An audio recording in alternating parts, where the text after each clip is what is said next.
bullpen. He wanted to see just how he felt. He was not sent down there by the manager, but he pronounces himself ready to go tonight. Zack Greinke, you can argue that he kept this Astros team in the World Series. His club was down 0-2 when they went to D.C., and he was in and out of trouble early in that ballgame. He pitched into the 5th inning, and he has the ability to really come out and set the tone for this game tonight for Houston. The biggest thing about the Game 7 starters, they've got experience and they've been down this road before. First ever World Series Game 7 between two pitchers that have won a Cy Young Award. Greinke's numbers on the right. He didn't get a decision in Game 3.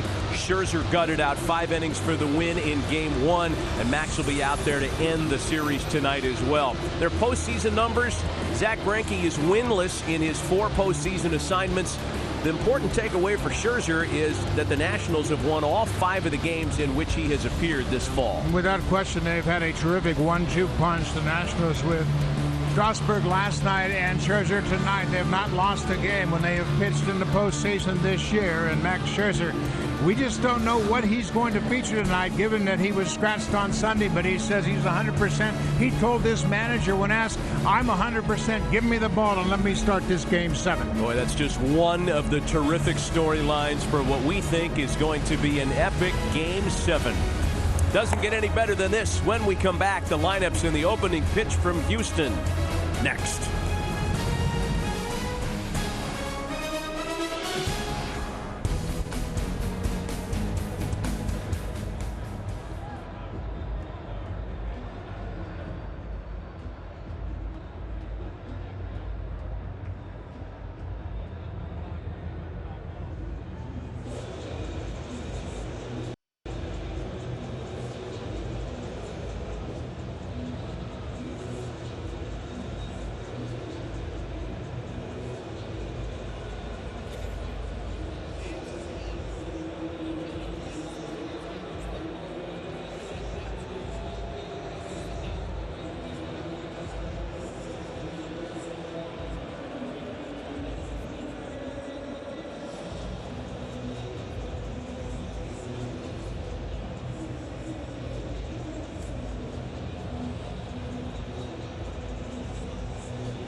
Where everything is big here in Texas, a big atmosphere for Game 7. We welcome you back to Minute Maid Park.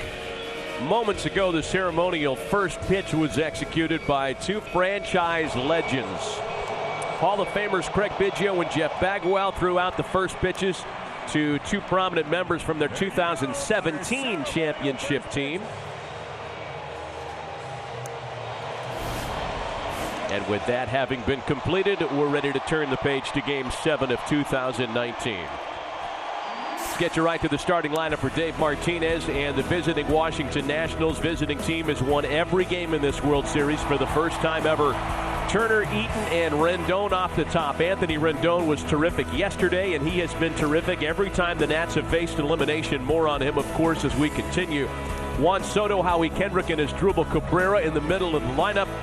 Brian Zimmerman, Yan Gomes, and Victor Robles round things out for the visiting Nationals. And on the mound to make his second World Series start, the 6-time All-Star 36-year-old veteran Zack Greinke. Greinke, as we mentioned earlier, started game 3 and kept the Astros right in this series. They were down 0-2 when he took the mound in Washington, and he pitched very well. He left the bases loaded in the 3rd inning. He has the ability to pitch in and out of trouble. But in a Game 7 situation, he's only going to get one chance to work through traffic, according to his manager, A.J. Hinch. First pitch here in Game 7 is in for a strike. Trey Turner opened the game yesterday with a base hit, and that snapped an 0-for-12 World Series stretch. Buck mentioned that there have been a bunch of first-inning runs scored in this series. That has been a consistent throughout this clash. And Turner has a line shot gobbled up by Bregman for the first down.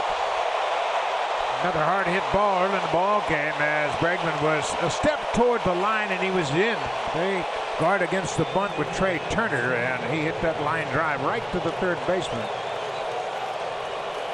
41% of what Zach Greinke throws is a four-seamer. His changeup's been a good pitch for him throughout his career.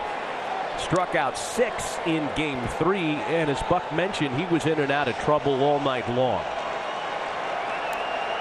So with one gone, here's the right fielder Adam Eaton, who's hit safely in 4 of the 6 games in this series. Eaton is an old-fashioned number 2 hitter. He can bunt, he can move runners along, and he can hit the ball out of the ballpark. Out in front that time. We talked a lot about his Zach Greinke's, that is, sub-70-mile-an-hour offerings. We just saw one there to Eaton. 68-mile-an-hour curveball, and I asked the catcher, Robinson Chirinos, does he give you a sign when he throws that slow curveball? He goes, nope, he just throws it when he's got a good feel for it. Ball and 2 strikes, the count to Eaton. As a catcher, that's not a real concern because his curveball is going to be 68 to 78 miles an hour, and you know it's going to be a curveball, but Greinke has such a great feel, and you can see what he's done this year. 153 pitches he's thrown below 70 miles an hour. Well, that one just missed. In this day and age, a pitcher is throwing max effort on every pitch. Greinke is the exception. And it takes a very confident pitcher to throw a pitch up there 67 miles an hour. Veteran home plate umpire Jim Wolf calling balls and strikes tonight. 2 balls and 2 strikes to Eaton. In front of the plate, and a really tricky play for the catcher Chirinos, who gets on it to get a fast base runner. It's a moment of miscommunication between Chirinos and Greinke, but it ended up not costing the Astros the play. Well, Greinke's a terrific fielder. He's a 5-time Gold Glover, but the catcher Chirinos called for it. He said, I got it, I got it. So Greinke gets out of his way. Chirinos made another terrific play on a bunt on Eaton in the game yesterday. And right there, he throws him out by half a step. A swinging tapper out in front of the mound. You can see ball hits the glove before Eaton hits the bag. Chirinos, a terrific catcher. Remember, he started his career as an infielder. He's very athletic behind the plate. 2 gone, bases empty for Anthony Rendon. And on the first pitch, it bouncer to 3rd. The Nationals are retired in order on 8 pitches to start the night by Zach Greinke. Underway in Houston.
Impressive start to the night by Zach Greinke. Time for Max Scherzer to go to work for the first time since game 1.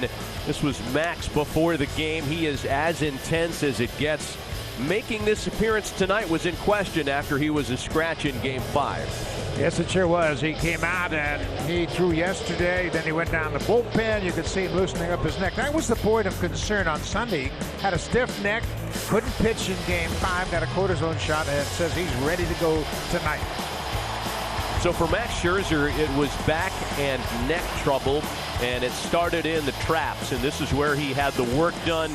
He went through 2 days of pretty intense therapy, including chiropractic work, cortisone injections, and he has declared himself 100%. There's no, I'm not at my best, but I'm taking the ball anyway. This is Max Scherzer as though nothing had happened. George Springer the first to face him. 97 on the first pitch.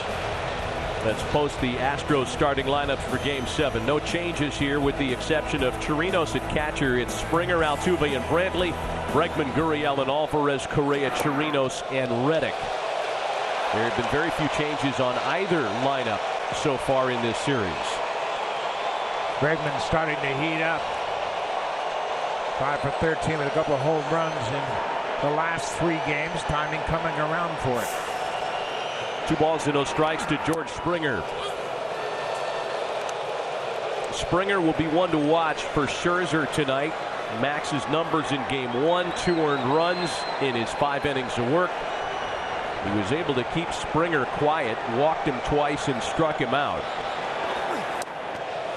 Over the inside corner at 96. Well, he's more pumped up than he was in game 1. 97 early, first pitch of the game. 96 on that last pitch. And he looks free and easy to me.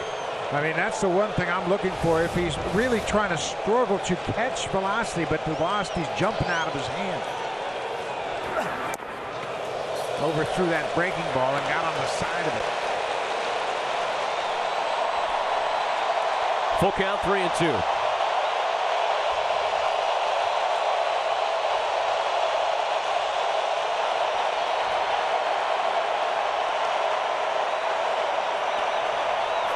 The payoff pitch. A high fly ball into center for Victor Robles. You know, it gets us to thinking, as it required 6 pitches for Scherzer to take care of Springer.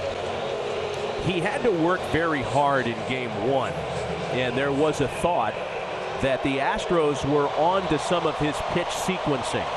It's not that he was tipping pitches in a conventional sense, but there was a lot of discussion that they knew what was coming based on what had come previously. Yeah, man, just a sequence.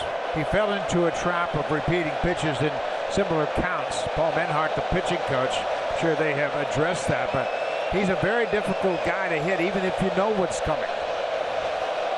Here's Jose Altuve, a rare hitless night for him yesterday. Boy, he has been really swinging wildly in his last 2 games. He and Gurriel last night went 0 for 7 as they were really shut down effectively. And he's a key to their success. But, boy, the last 2 games, we've seen him take a lot of wild swings. Jammed, a bouncer to shortstop for Trey Turner. And there are 2 away. Well, one thing we have seen a lot of in this series to this point, runs in the first inning. Houston has scored 2 runs in the first inning 4 different times in this World Series. And you can see Scherzer himself, he had his first inning problems in this postseason. Once he gets past the first inning, it's pretty smooth sailing for him. Yeah, 5 total runs, and that's at least 1 in 3 of his 4 postseason starts. So here's Michael Brantley now. He too was held hitless in game 6 last night. Brantley was 1 for 3 against Scherzer in game 1. And his career numbers against Scherzer happen to be the best on the Astros roster.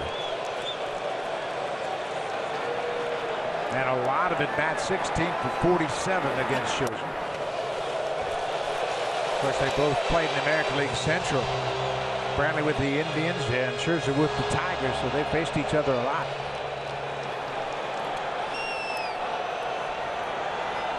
Seven-time All-Star on the mound against a four-time All-Star batter, the 2-0. And it's 3 balls and no strikes. Alex Bregman waiting next. He's homered 3 times in the series, including a big one last night.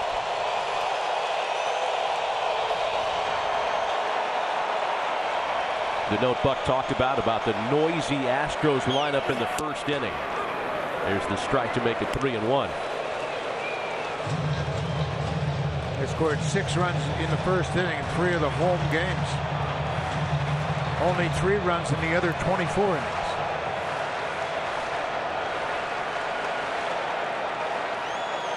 Three balls and a strike to count to Michael Brantley. Just missed with a fastball. First base runner of the night. A 2-out walk here in the bottom of the first.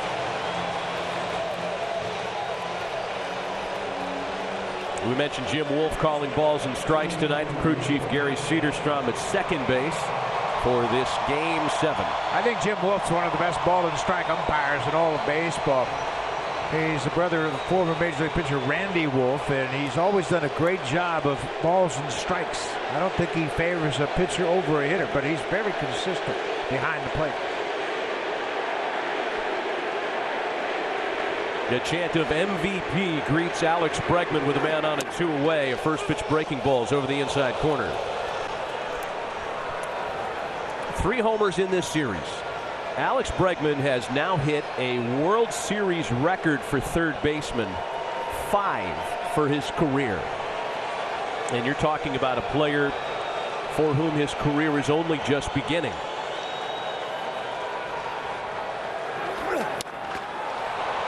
In the air out to right for Adam Eaton, a routine play. Despite the 2-out walk, Max Scherzer holds serve. To the second, scoreless in Game 7.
Juan Soto leads things off in the Nationals half of the second. A 21-year-old phenom whose prodigious power has been on display in this fall classic. Boy, he is a young hitter. He was 20 years old at the start of this World Series, and he had 3 hits, including this bomb up onto the tracks that tied it up at 2-2. And then in Washington, he goes deep to center field, and then last night a dramatic home run against Justin Verlander into the second deck. 3 home runs in the World Series, and he looks like he's been playing this game forever. He has not been intimidated by the large stage. In fact, he seems to relish this opportunity to play in the World Series. 7 for 22 in the World Series, 7 for 23, that is, with the 3 homers and 2 doubles. And should the Nationals end up on top and win a World Series, he'd be in strong consideration for MVP, along with Steven Strasburg, who was brilliant on the mound. Strasburg, 8 1/3 last night, just did a terrific job as he really shut down the Astros lineup very effectively in the middle part of the inning. 2 balls and no strikes to Juan Soto. 5 homers before turning 22 in World Series play. A major league record. Soto, Kendrick, and Cabrera here against Greinke after a scoreless opening to the night. The curveball misses. It's 3-0 now. Yeah, and you can bet he's got the green light. They will free him up to swing at something if he sees something in the zone that he likes. Soto was hitless against Greinke in Game 3 on Friday. 0 for 2 with a walk and a strikeout. The 3-0 pitch. The fastball over the inside corner.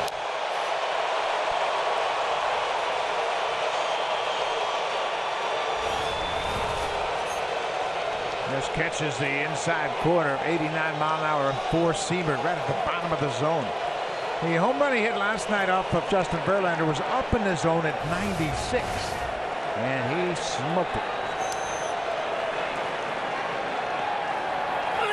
3-1 pitch is lined into right field. A leadoff single here in the Washington second. For Soto, that's his 8th hit of this World Series. And he's made some dramatic adjustments. They pitched him away early in the series in Game 1, and he had 3 hits, including a home run and an opposite field double. Then they used the fastball inside, and he's adjusted to the inside pitch, and now he's pulled the ball in the last couple of games.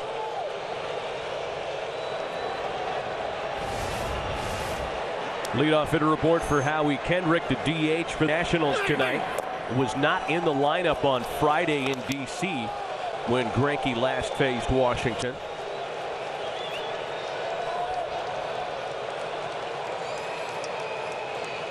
The Nationals can play hit and run with this combination. Soto at first with speed, and Kendrick can put the bat on the ball. There's a big hole on the right side of the infield.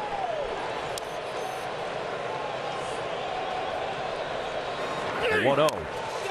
Little excuse me check swing. Taylor made for 2.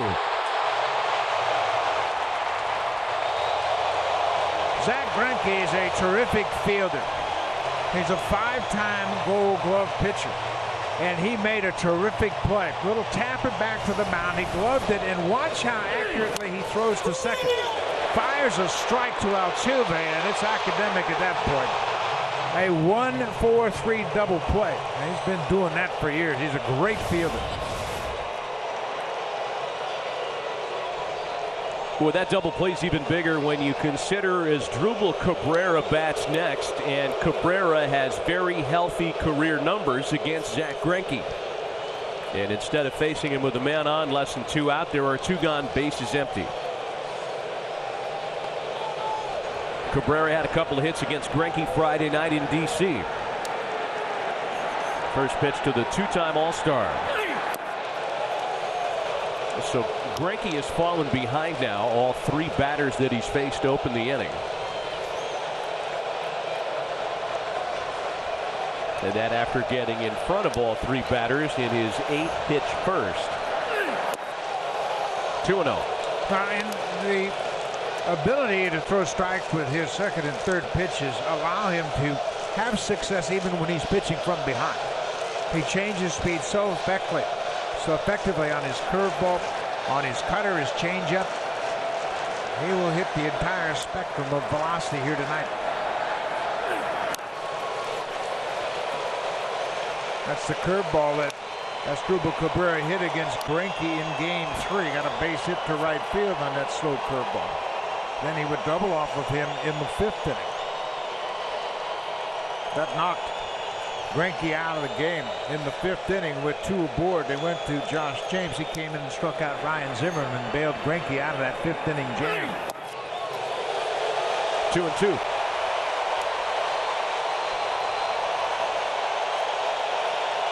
Leadoff single, a double play ball. Now 2 balls and 2 strikes to Asdrubal Cabrera.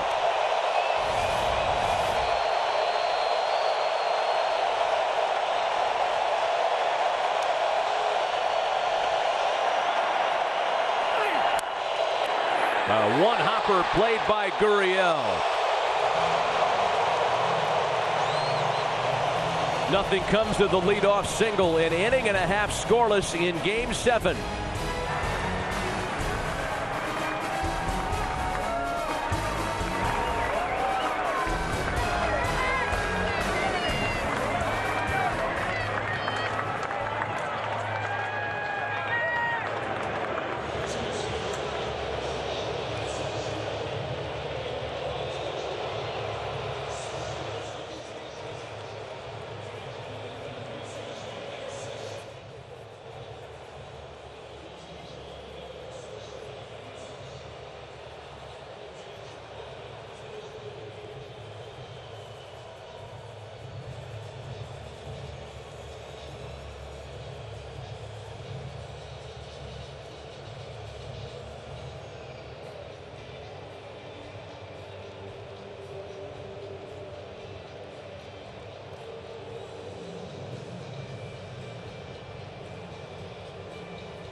Yuli Gurriel leads things off in the second for the Astros. 8 for 24 at the plate and playing a fine first base defensively all week. Boy, he has been terrific with the glove over at first base. Twice he robs Turner of extra base hits. And he's just been a great glove over at first. He's got very good hands, quick feet. He's a former third baseman, and he's made all the adjustments. And here he makes another nice play on that hot shot, one hopper off the bat of Asdrubal Cabrera. Gurriel started his career as a 21-year-old third baseman in Cuba. So he played a lot of third base as a youngster. When he got to Houston, he started playing a little third base, but they had a couple of guys on the left side of the infield that played pretty good over there in Bregman and Correa. So he's moved across the diamond the first.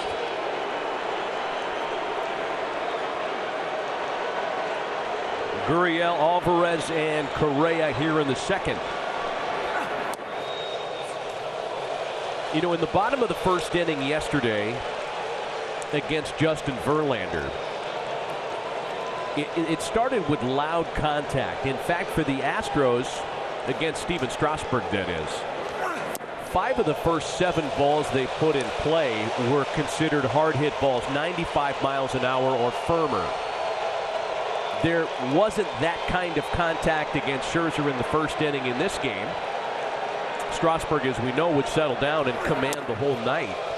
But Scherzer is off to about as good a start as his manager could have asked for, given the circumstances. Oh, I think they've got to be thrilled the way he's come out. He's free and easy. He's able to throw his fastball as high as 97 already in this game, and he's got a good breaking ball early on. 2-1 to Gurriel, hit well to left. That's got a chance. 1-0 Houston.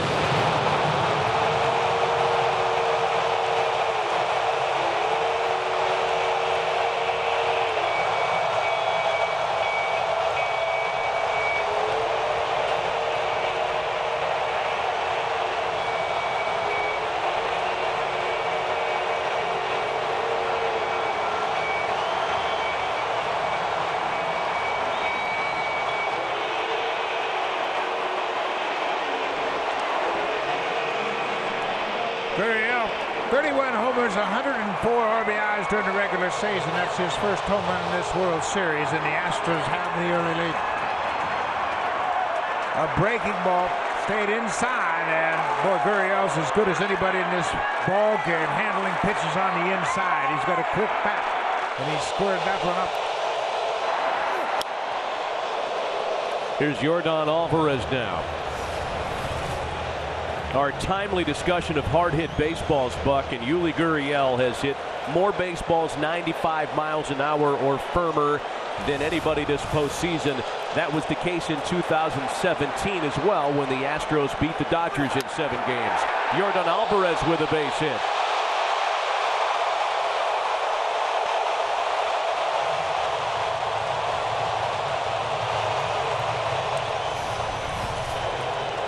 Take another look at the Gurriel home run. A low liner easily into the seats in the Crawford box. He had his best offensive season this year as he reached the 100 RBI plateau. He's a tough out.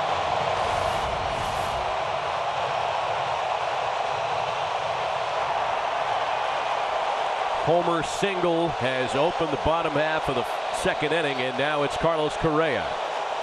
1 for 4 in the Game 6 loss last night. Flutters a breaking ball up around the eyes and gets a swing and miss. This is a Game 7, and obviously managers are going to be quick to the trigger. Short leashes tonight for both starting pitchers. All hands on deck down in the bullpen.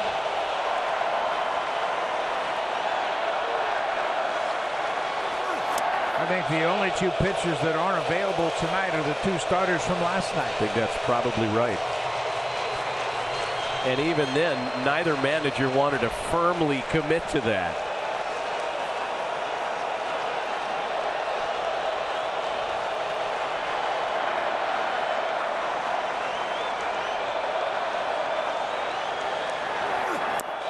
Correa batting just 172 this postseason. His hits, however, have made an impact. 3 homers among his 8 postseason hits. And again, to remind you of the historical nature of this pitching matchup, first time ever that a Game 7 has been opposed by former Cy Young Award winners. Early upper hand to the Astros. Still 1-2 to Correa. Yeah, they are the 7th and 8th former Cy Young winners to start a Game 7. And we have had classic starter matchups throughout this 7-game World Series.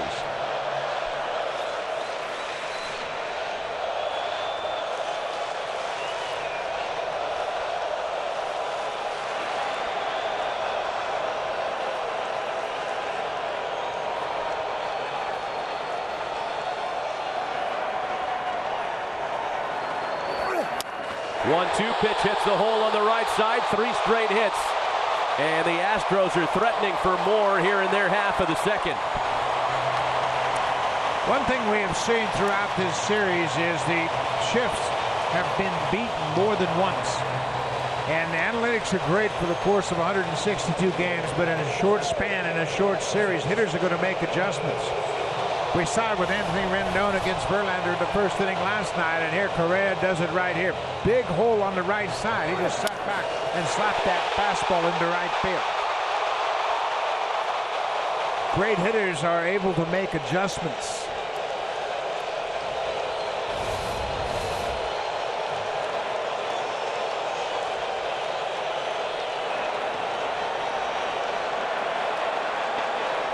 So we're running with 2 on now for Robinson Chirinos, who was 0 for 4 with a couple of strikeouts yesterday. Pops up the bunt.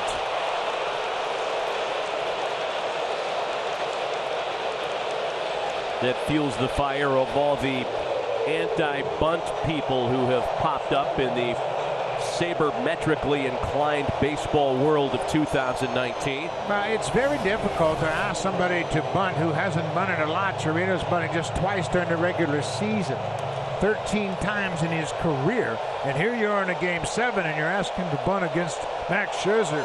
He got underneath it, just not very good technical approach at all, and he pops it up, and Gomes made the catch. One gone now for Josh Reddick, hitless against Scherzer in 2 at-bats in game 1.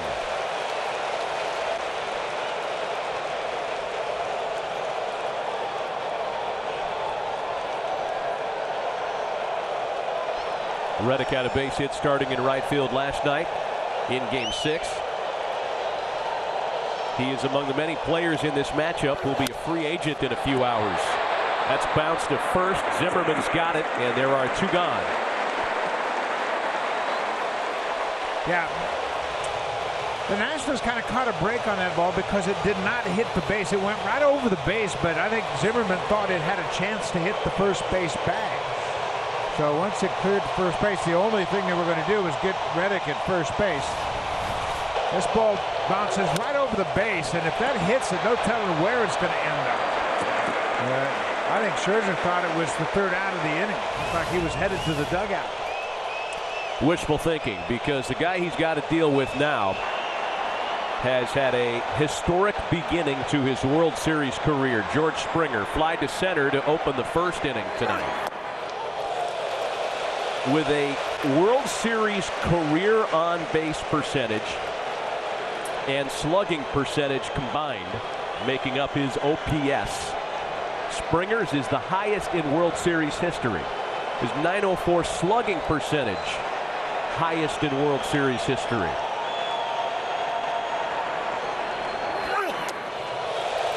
Two and 0.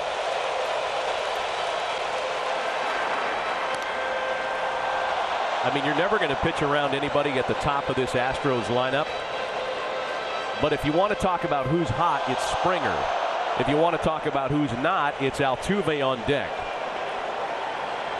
Yeah, and you're right. In a series like this where Altuve, in the last 2 games especially, has been swinging wild, I think I'd be very careful pitching to George and Springer in this situation.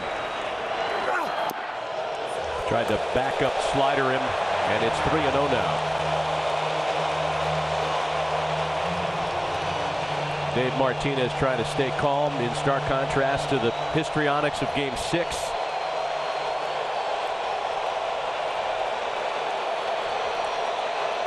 Leadoff homer, back-to-back singles, and then a couple of outs. 3 balls and no strikes to George Springer. Springer lines to left. Soto's able to hang on and retire the side. Could have been a lot worse. Max bends, but he doesn't break. The Gurriel homer, the only ball that does any damage. That's about a foot away from being a problem. We play 2 complete. It's 1-0 Astros.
Well, you can look at that bottom of the second inning one of two ways. Yes, the Gurriel home run cracked open the scoreboard, but Max Scherzer, despite giving up 5 really hard-hit balls, is able to limit the damage at just that. Yeah, when you look at the inning, Gurriel homers, Alvarez singles to right, Correa gets a single to right, and then you ask the catcher to bunt with nobody out, and everybody's been on everything that Scherzer was throwing.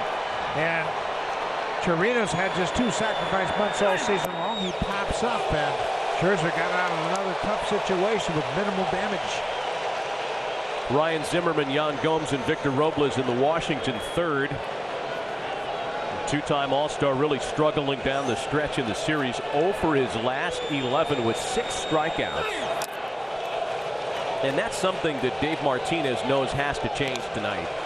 Bottom of the lineup yesterday, the 6 through 9 spots went 1 for 15. They were able to survive that because Max Scherzer was that good.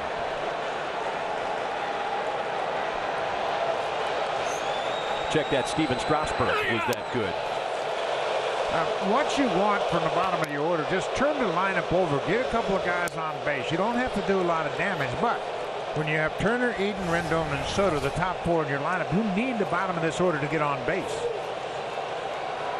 Put Greinke in the stretch and force him to work to the top of the order with runners in scoring position. Slow curveball hit back to Greinke. The art of interrupting timing, and Zach Greinke is a master at that. Yeah, and that's the true definition of pitching. What you want to do as a pitcher is disrupt the timing of the hitter. And it doesn't make any difference if you do it with a 98-mile-an-hour fastball and an 88-mile-an-hour changeup. Greinke does it with an 89-mile-an-hour fastball and a 68-mile-an-hour changeup. It's all relative. A difference in pitch velocity can disrupt the timing no matter if your fastball's 98 or 108. So now the catcher, Yan Gomes, 1 for 4 yesterday. Gomes pressed into duty in back-to-back games in 6 and 7 because Kurt Suzuki, still suffering from an ailing hip, that while doesn't prevent Suzuki from participating, did have Dave Martinez think better of his starting tonight. He was originally in the starting lineup today when we got to the ballpark, but after going through some drills, the Nationals decided Gomes would start. And what Martinez thought about is if Kurt Suzuki started and then got into the 3rd inning and found out he couldn't go, then you've got to switch catchers and then you're down to 1 catcher. He couldn't afford that risk. This is a big deal, the fact that with Gomes, Max Scherzer has not had the kind of success he's enjoyed as compared to when he pitches to Kurt Suzuki. Gomes with a shot back up the middle and hangs for Springer, and there are 2 away. Matt, going back to those numbers, talking about the cheap catches, I don't put an awful lot of stock into that because I think timing has a lot to do with it. I think early in this season, Dave Martinez had Yan Gomes catching Scherzer on a regular basis, and then middle of the season they switched up a little bit, and that's when Max really got on a roll. And I don't think that it had a lot to do with who was catching. Yan Gomes is a very accomplished catcher as well, and Gomes caught the last 4 final regular season starts of Max Scherzer, so he's quite comfortable with Gomes as well. Victor Robles on the first pitch, sends the ball out to center field. Springer on the run. He covers a lot of ground, and it turns into a 3-up, 3-down inning. Greinke's second 8-pitch inning of the game.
A historic starting pitching matchup in Game 7. First time ever that a Game 7 has been dueled by two former Cy Young Award winners. And Max Scherzer, who gave up the homer to start the second, had to weather more traffic before limiting the damage at just that. But here in the third, he has to face Jose Altuve, Michael Brantley, and Alex Bregman. 12 combined All-Star appearances. 1-0 Houston. And a strike to Altuve. You mentioned the 6 previous former Cy Young Award winners who started Game 7 in the World Series. Sandy Koufax won his start in '65, as did Chris Carpenter for the Cardinals in 2011. Those are the only 2 of the 6 that had winning decisions. Mike Cuellar, the Orioles in 1971, lost his start. The other 3, Bob Turley, Roger Clemens, and Corey Kluber, ended up with no decisions in their Game 7 start. The backup slider in for a strike. You mentioned Chris Carpenter there. You know, just because you get the Cy Young pedigree in Game 7 doesn't mean everybody's going to stick around until the 9th. The last time a starting pitcher lasted long enough to qualify for a win in a Game 7 was Carpenter 8 years ago. I mean, we've seen it more often than not, Game 7, and regardless of who's out there, it's that kind of quick hook philosophy that prevents a guy from sticking around very long. Yeah, and you think about the pressure of a Game 7. Managers are quick to make those moves. You see, one of the last 8 starting pitchers in Game 7 has pitched 5 innings or more, and that was Carpenter in 2011 against the Texas Rangers.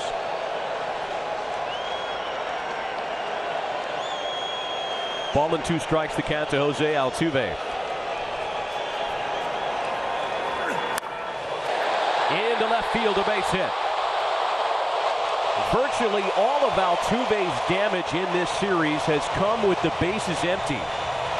He's now 8 for 16 with the bases empty, just 2 for 14 with runners on base. Yeah, and he had a tough at bat in the game last night in the 5th inning with runners at 2nd and 3rd and 1 out. And this is, I thought, where Steven Strasburg won the game, because Altuve struck out on 3 pitches, a first pitch changeup and then a couple of curveballs, and he went down chasing a ball in the dirt. He's a great bad ball hitter, as we just saw with that single in this inning, but he's been over anxious with runners in scoring position all throughout this World Series. Michael Brantley is the 21st batter to come to the plate tonight, and in our highly anticipated battle of Cy Young Award winners so far, Buck, 0 strikeouts in this game. I just think you are seeing a completely different approach from the hitters, as we saw Carlos Correa go in the opposite field for a base hit. Hitters are changing their approach, more conscious of putting pressure on the starters than they are of dramatic swings and home runs. By the way, another thing that Altuve base hit does is it leaves him 1 shy of tying the World Series, or rather the postseason, single postseason record. Pablo Sandoval in 2014 had 26 hits that year. Brantley fades a flare into left. Soto closing ground to make the catch.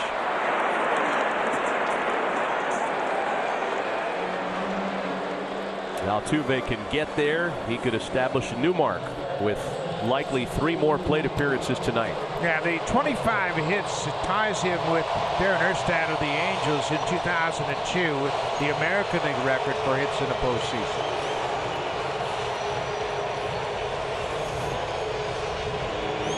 The Panda was magical in 2014. Switch hitter, damage from both sides of the plate against the Royals in the World Series. And he really did a terrific job as a tough out. Hit the ball all over the diamond from either side of the plate. You could say that that record got him his 6-year, $100 million deal to go to Boston, one that did not have a very good conclusion. Timing is everything, isn't Oh, it? yes. Here's Alex Bregman again. Fly to right to end the first, stranding a base runner.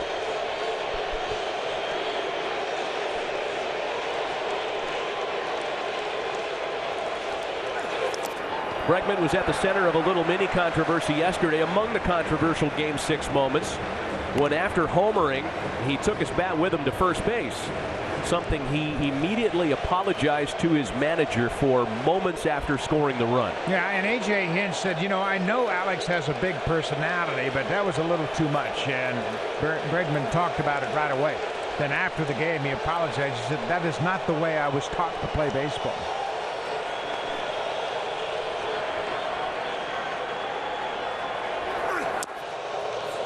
Two balls and no strikes.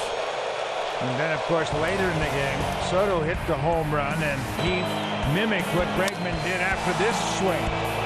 Bregman hits the home run and then packed his bat all the way to first base.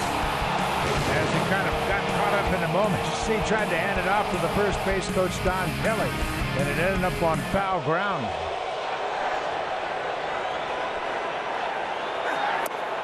Three balls and no strikes. This is continuing what happened with Scherzer in Game 1, having to work really hard for his outs. He threw 112 pitches to get 15 outs. That averaged into 7.5 pitches per out. Significantly higher from his regular season average. And there's a strike to make it 3-1. Well, and Scherzer's 35 years old. This Washington team is the oldest team in the majors. And at this point of the season, here we are almost into November. He's had a long season, dealt with some injuries throughout, most recently last Sunday. And you can see during the regular season, he's much more efficient with his pitches. It's been in the stretch virtually all night long.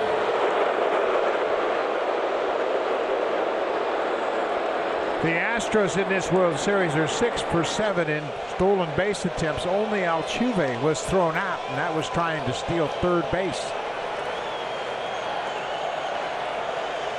1 out, 1 on, 3-1 the count to Alex Bregman in a 1-0 Astros lead.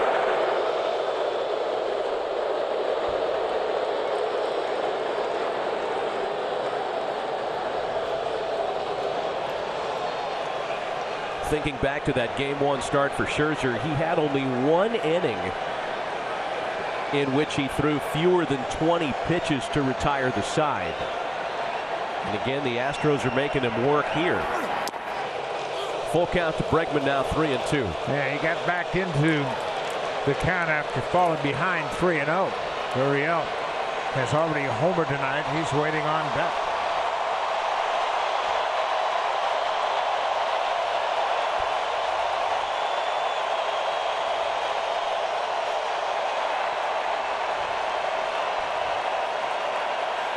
Full count to Alex Bregman. There goes Altuve, and it's ball 4. Second walk issued by Scherzer tonight. And with that, I see some scattering in the Nationals bullpen. And like we said, they can't wait too long in this Game 7, and everybody's available. And more than likely, they'll use relief pitchers to get out of an inning. And then they might use those starters, Sanchez, Corbin, to start a clean inning if they have to make a pitching change. Nobody up throwing yet, but there are some people getting loose down there for Washington. And here's Gurriel.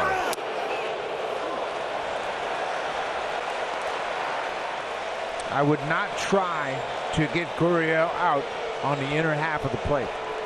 He has been so quick. Keep him in a big part of the field. First and second with 1 gone.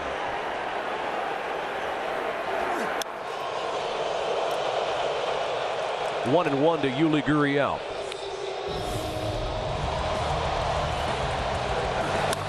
Breaking ball on the inner half, and it's down about knee high, but Gurriel is so quick. He draws his hands in and gets the barrel of the ball. His first home run of this World Series. Tried to throw him that same slider that he missed with for ball 1 earlier in the count. 2 balls and a strike.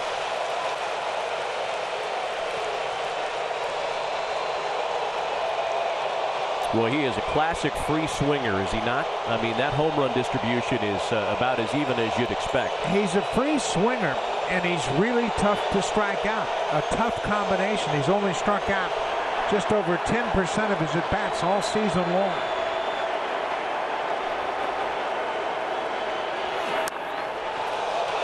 High fly ball the other way for Eaton.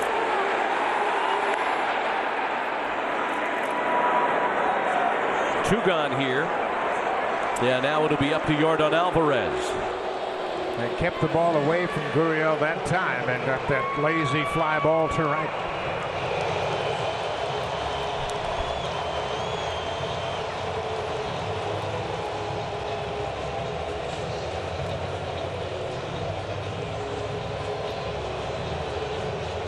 Alvarez singled on an 0-1 fastball that came right after the Gurriel homer in the second.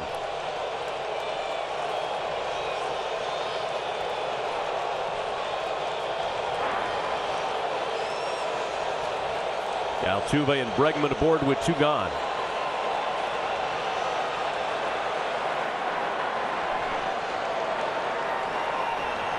One thing that tells you that this is a different kind of night is that Max Scherzer has a whiff rate. That's the percentage of pitches that he gets a swing and miss on of 17% during the regular season. That was one of the highest numbers in baseball. Tonight, 50 pitches, 2 swings and misses. Again, I think it reflects the intensity in this ball game and how the hitters have made some adjustments. They're shortening up. You mentioned there's not been a strikeout in this game. So everybody's very conscious that these at-bats are very precious. During the ALCS, 1 hit, 2 walks, 24 plate appearances, but that was against the Yankees. And they have a terrific bullpen. He saw a lot of different looks, and he had a tough time against that experienced Yankee pitching staff. 0-2 the count to Yordan Alvarez as the primal scream intensifies from Max Scherzer with every pitch. Well, you know, he can say he's 100%, but it's hard to fathom that he is close to 100% given what he's been through since Sunday. That neck was a problem before Sunday. They were concerned about it. They had a heads up on Saturday that he might not be available, and then he was scratched.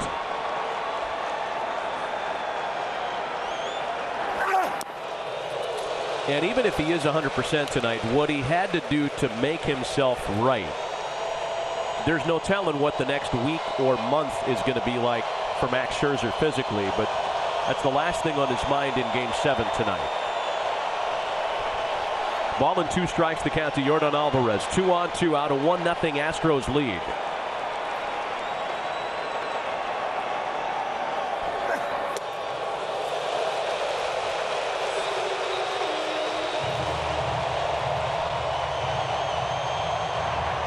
Where Scherzer is really trying to execute those pitches, but so far we haven't seen a lot of wild swings, as you mentioned. Not a whole lot of swings and misses so far for Scherzer.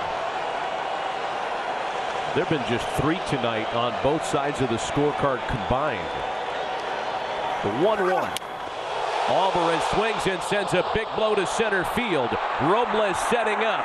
It dies just shy of the wall. And Max Scherzer is able to gut out another scoreless inning here in the third. Keeps him in the big part of the diamond, and Scherzer is making some good pitches even when he's had a lot of traffic early in this game. Still just a 1-0 game as we go to the 4th for the top of the Nationals order in Game 7.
The quintessential Game 7 World Series pitching matchup was 1991. A true pitcher's duel, the game that was scoreless until the final batter.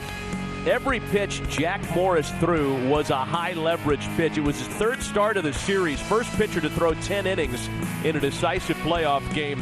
John Smoltz was every bit as good. Jack Morris was one pitch better in 1991. What a terrific World Series that was, and Jack Morris was the MVP of that World Series. He was 2-0 with a 117 earned run average. So 23 innings in the World Series on just 18 hits. He and John Smoltz went toe-to-toe. A terrific finish to that World Series. Trey Turner, Adam Eaton, and Anthony Rendon against Zach Greinke here in the fourth. Greinke has retired the Nationals through the minimum through 3 innings. He did surrender the leadoff single to Juan Soto, but he was quickly cut down on the double play. So Greinke has been very efficient, in stark contrast to the hard work that Scherzer's had to go through. And it's 0-2 to Trey Turner.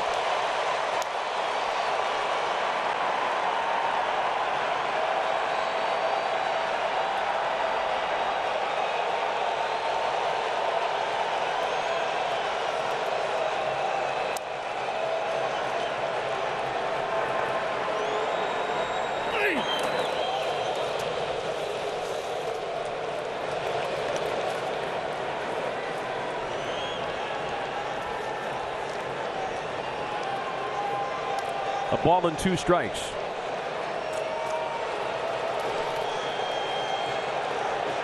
Greinke benefiting from quick innings in the first and third, in which he threw only 8 pitches.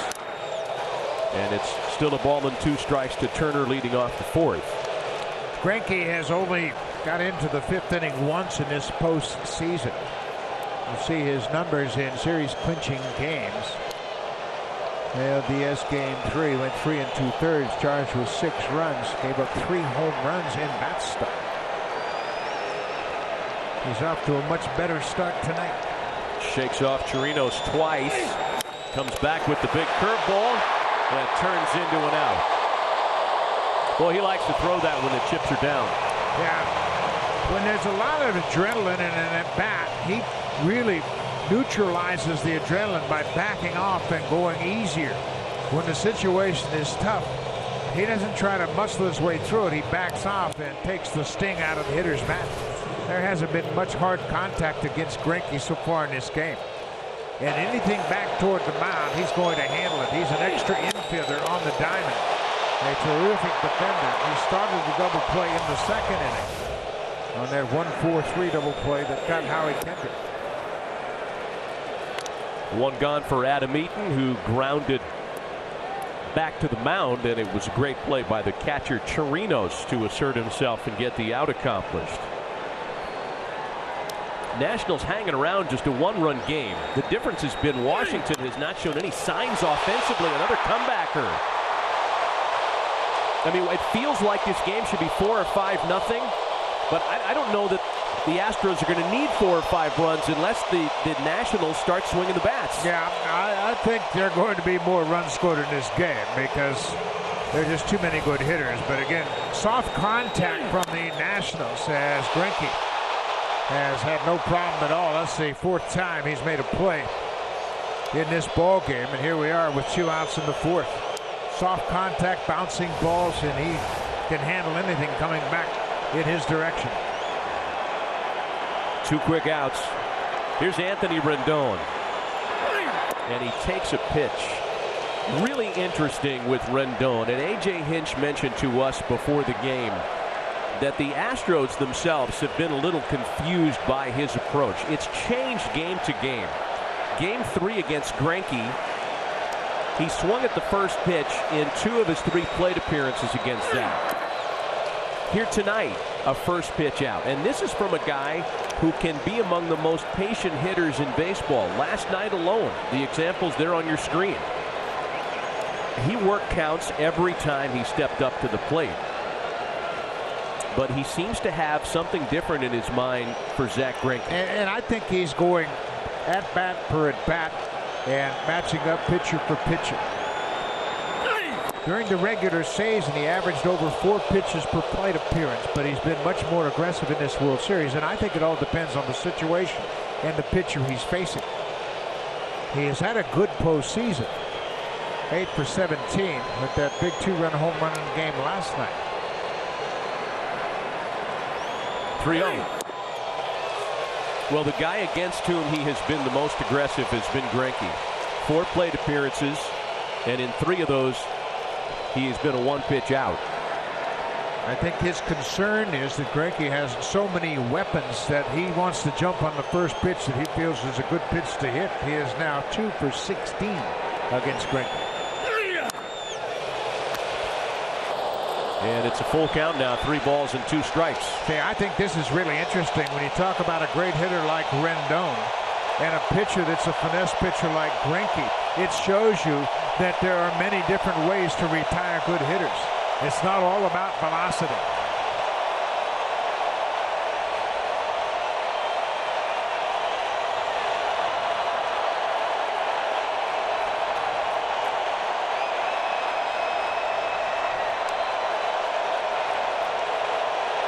The 3-2. Got him swinging. First strikeout of the ball game.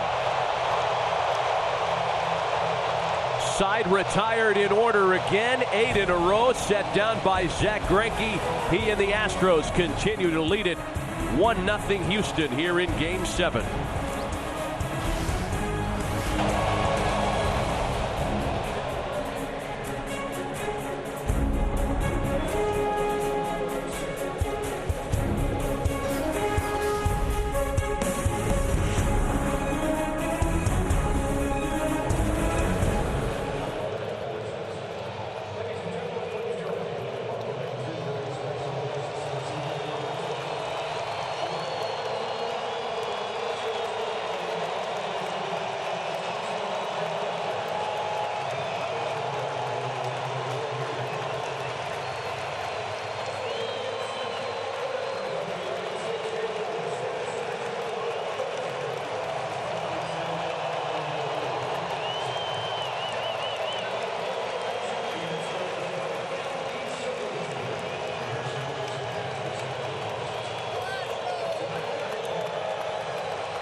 Well, this is still close because Max Scherzer has been able to wiggle off the hook a couple of times tonight. Yeah, Chirinos pops up with runners at first and second. First out of the inning, and then he's able to get a ground ball weakly hit off the bat of Josh Reddick, second out of the inning. And then Springer squares one up, a sinking liner, but it's caught just before it hits the grass in left field. And again in the third inning, more traffic. Runners at first and second. He gets Gurriel, hit a soft fly ball to right field, and gets Jordan Alvarez to hit one deep to center. He keeps the big slugger in a big part of the diamond. And Scherzer has stranded 5 so far through 3 innings. Home team leads by a run. The Astros have left 5 on base. The Nationals simply have not had any opportunities to get to Zack Greinke tonight. We start the bottom of the 4th. It'll be the bottom of the order here for Houston. Correa, Chirinos, and Reddick.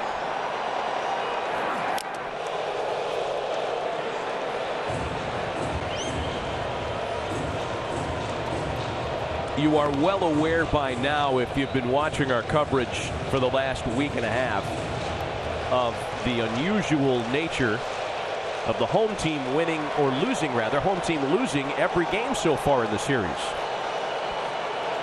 The first time in baseball, the NBA, or the NHL that the road team has won each of the first 6 games in a best-of-7 championship series. Yeah, and especially in the context of this World Series, when you consider that Garrett Cole and Justin Verlander started the first 2 games of this series here at home, and they lost both games. It's been that kind of series, and you've got to admire the Nationals. I mean, they were shut down dramatically in D.C., scoring a single run in all 3 of those games. Ball and 2 strikes to Carlos Correa. It's really interesting how the defense has shifted in this second plate appearance of Correa. That fastball just missed the inside corner. He had a ground ball base hit through the right side of the infield his first time up, and now they have covered up that part of the infield. Correa faced Scherzer twice in game 1. Struck out in both of those plate appearances, and it's 2-2 now.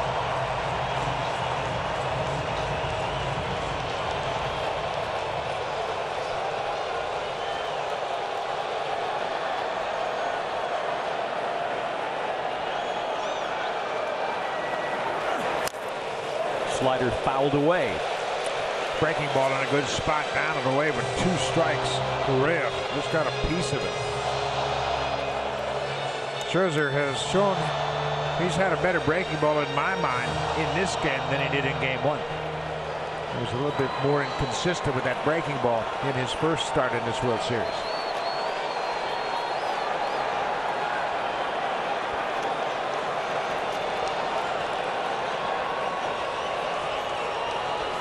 Two pitch is punched to the right side, and as Buck mentions, this time the Nationals are there to play it. And they shifted up on this defense, a second at bat against Correa. The ground ball in that same direction his first time up. The third of 3 straight hits in a row, home run, single, single. And this time they moved the second baseman Cabrera to his left. It's an easy play.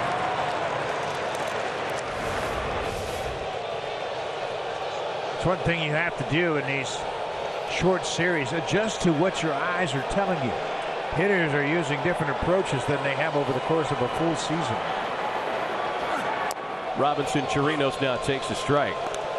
Yeah, you know, we saw that with Chirinos back in the second. He had runners at first and second, trying to sacrifice, ends up popping out.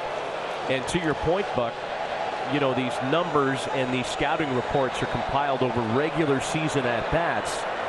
It's just something different here, especially in the World Series. Postseason baseball is a different animal, and you can take all that analytical information and come up with a math formula as to where everybody should stand and what kind of launch angle they should swing with.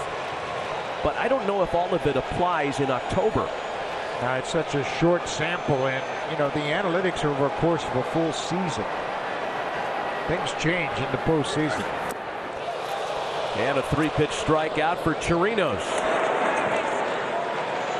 There's that first strikeout for Scherzer. Each pitcher getting a strikeout here in this 4th inning. First 2 strikeouts of the ball game, and it was a slider.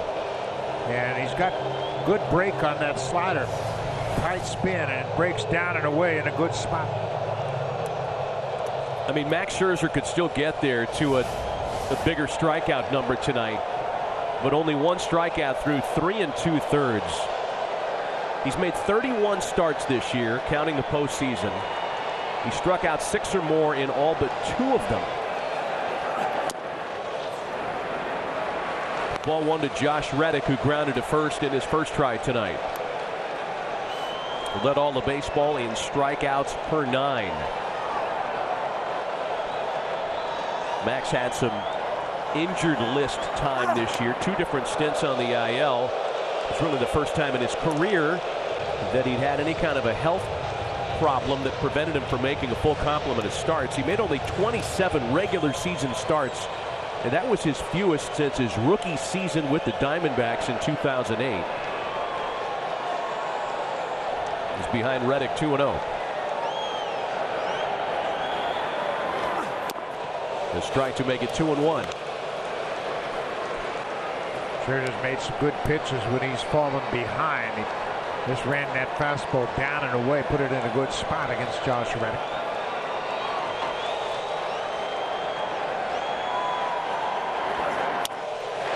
And Scherzer is denied his first 1-2-3 inning of the ball game on a 2-out single by Josh Reddick. More importantly for Houston, that puts a base runner on for their most dangerous hitter, George Springer. And, you know, I think AJ's done a great job of putting Reddick down in the bottom of this lineup.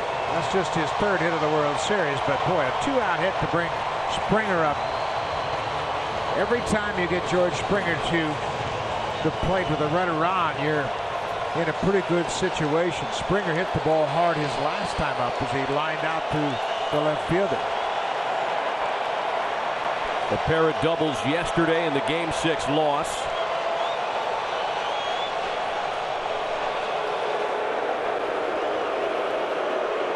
This is the 4th inning, and Springer is having his 3rd plate appearance. Bottom of the order's done a nice job turning the lineup over quickly.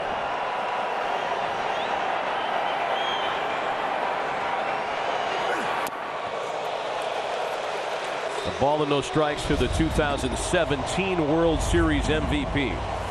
39 home runs in the regular season, and you can see the majority of them go to left and left center, but he hits them all over the ballpark. He's really performed well in the World Series.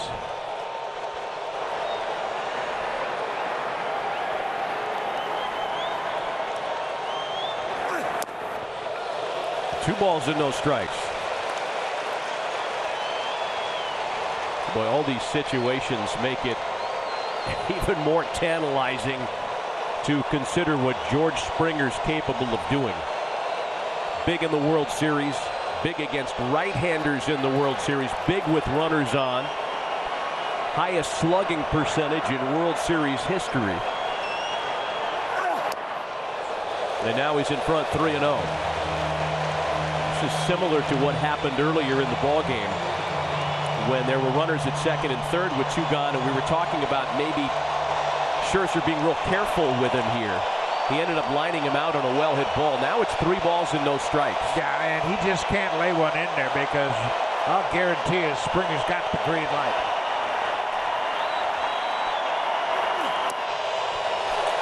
Loses him on 4 pitches. Or does he? Yeah, George wanted to make sure with Jim Wolf that that was in fact a ball. And I think if you're a Nationals fan, there are certainly worse fates than that. You see that Scherzer trying to come inside, missed, and Springer wasn't really sure. He thought it might have been close enough to be called a strike. Boy, I would be very, very careful on this first pitch to Altuve. He's been swinging out of his shoes early in these at-bats, and for the World Series, he's averaged only 3 pitches per plate appearance. He's been very aggressive, and this first pitch is crucial. Jose Altuve has been at his jumpiest, if you will, with runners on, just 2 for 14 with runners on base in the series. And Scherzer, mindful of that, sends him something that he had no chance of connecting with. Yeah, I wouldn't throw him a fastball yet. I'd still throw him another slider in this pitch. A 1-0 count. Make him hit a breaking ball.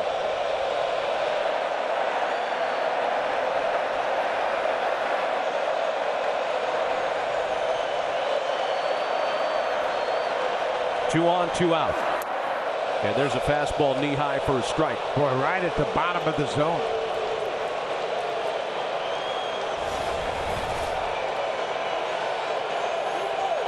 Had plenty of the plate for sure.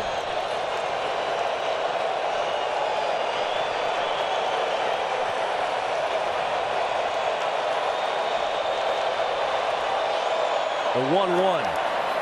Good block that time by Yan Gomes, and it's 2 balls and a strike. Yeah, we have talked about both Suzuki and Gomes being such great pitch blockers.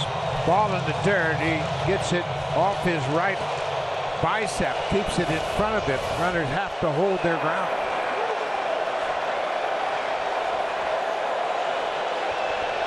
Only 3 strikes by Max Scherzer in his last 11 pitches. 2 balls and a strike. Altuve to center field to retire the side. In and out of trouble again is Max Scherzer, who's now stranded 2 base runners in each of the last 3 innings. Despite all kinds of opportunities, Houston still leads it 1-0.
Well, Zach Greinke's side of the scorecard has been nice and clean. He's allowed only 1 base run to the leadoff single by Juan Soto in the second.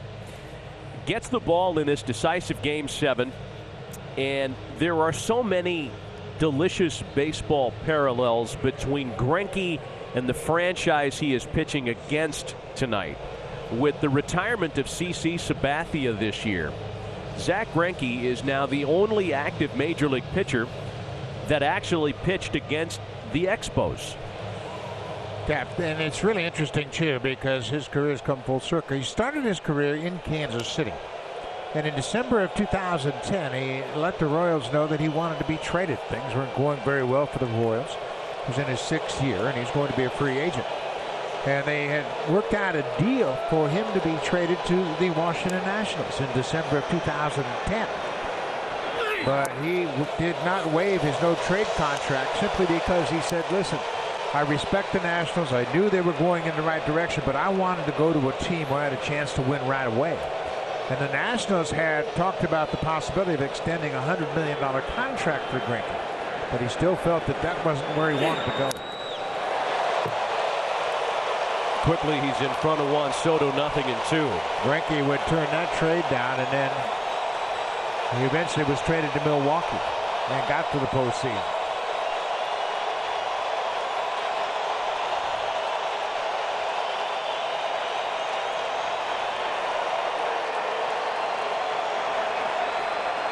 Greinke has retired the last 8 batters he's faced. Again, he's only allowed 1 base runner tonight.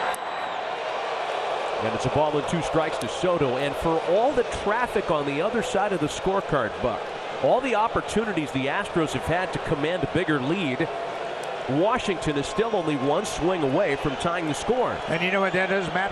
In that Nationals dugout, they're thinking, hey, man, we're 1 swing away from getting right back in it, even though Greinke has handcuffed us.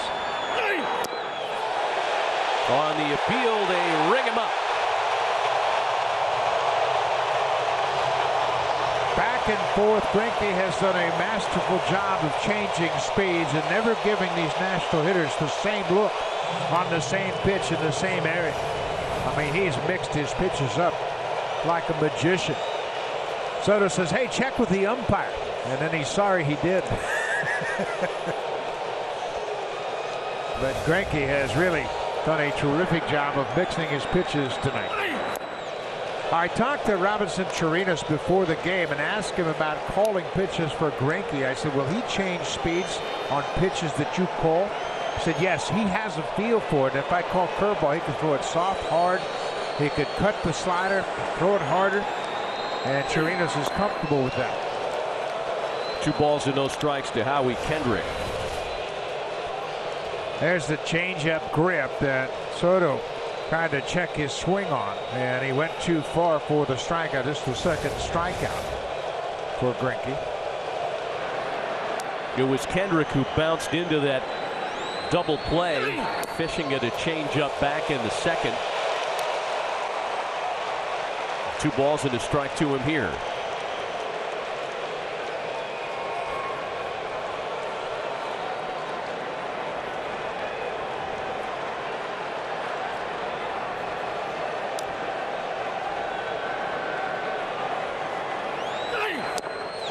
Two and two.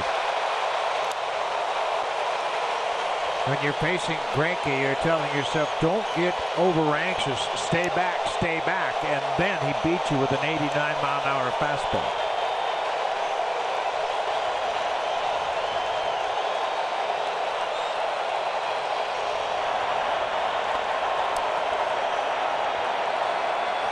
Two to Kendrick. You know, so far this has been a perfect scenario for A.J. Hinch, whose stated goal tonight was to get through the side twice with his starter. And if that can take him through 6 innings, it's just a bonus.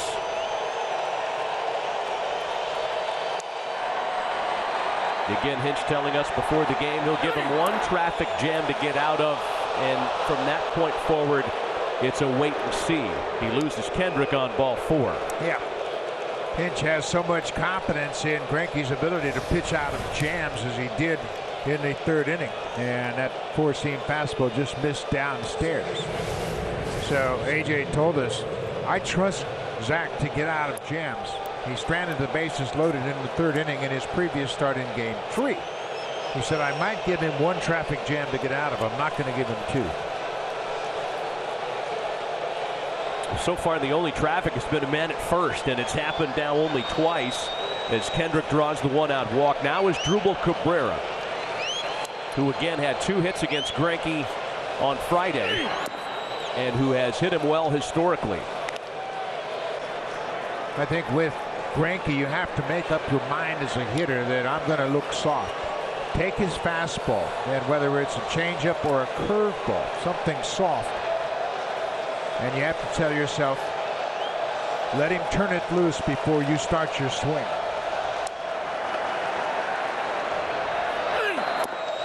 Good changeup that time, swung on and missed. Buried it.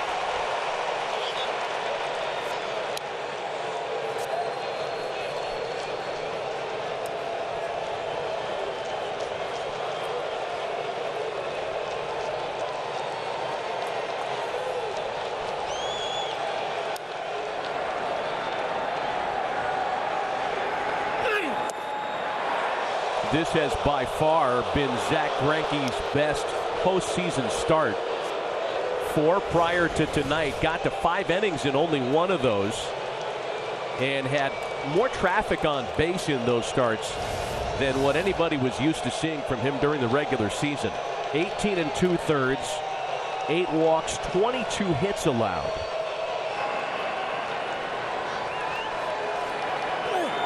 Cabrera's bunting. And Greinke gets it to first. The tying run moves into scoring position with 2 gone. And Cabrera was bunting for a base hit. He wanted to get that ball up the 3rd base line, but boy, Greinke did a terrific job of breaking as soon as he saw Cabrera square around the bunt, because Greinke broke toward the 3rd base line. Watch the pitcher. Watch where he goes. He goes right toward the 3rd base line to cut off that bunt, make an easy play of it. He has really helped himself a lot tonight. He hasn't had tough plays, but he's made them flawlessly. Well, I think that decision helped him too, because Cabrera is a guy who could actually do some damage and move a base runner against Zack Greinke. That was not intended to be a sacrifice, as you mentioned, Buck, but now it's up to Ryan Zimmerman, who is ice cold right now, 0 for his last 12 with 6 strikeouts and just 4 for 22 in the series. Wow, that was called a strike. And the optics of it were deceiving because of the way Chirinos had to kind of lunge at it. We'll take another look. Yeah. Boy, that is a tough strike call. And when you see a catcher set up on the outside and then go all the way across the plate and jab at it, I mean, when he caught it, it looked like it was a foot inside. 0-1 the count to Ryan Zimmerman. Wow, when he gets the other corner. And Ryan Zimmerman's got to feel right now like he's got to cover 2 home plates. That's way off the plate.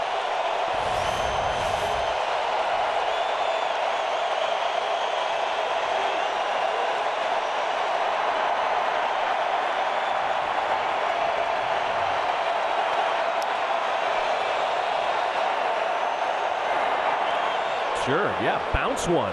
Why not? 64 miles an hour. When the situation gets intense, he backs off. Was who threw the folly floater? Look at that. Zimmerman, after that first pitch, he couldn't believe that first pitch was called a strike. He turned to ask Jim Wolf, was that a strike? Brian Zimmerman suddenly feels as though he's on a wiffle ball field. Popped him up.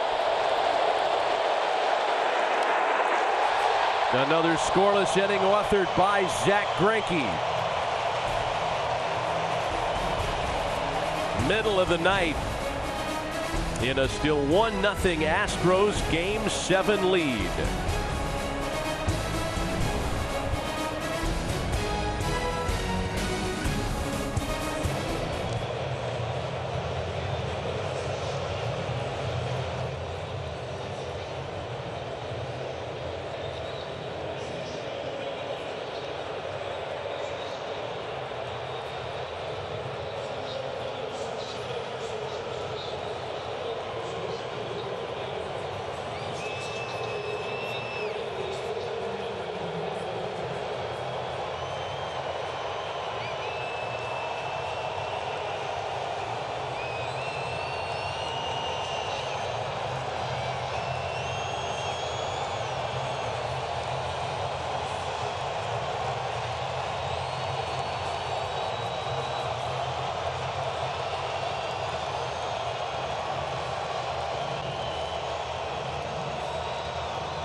Down the pen.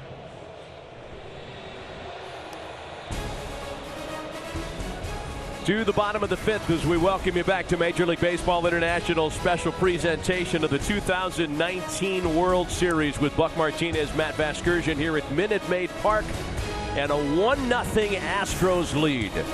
A decorated pitching matchup that has materialized. And look who's up and throwing for the Astros.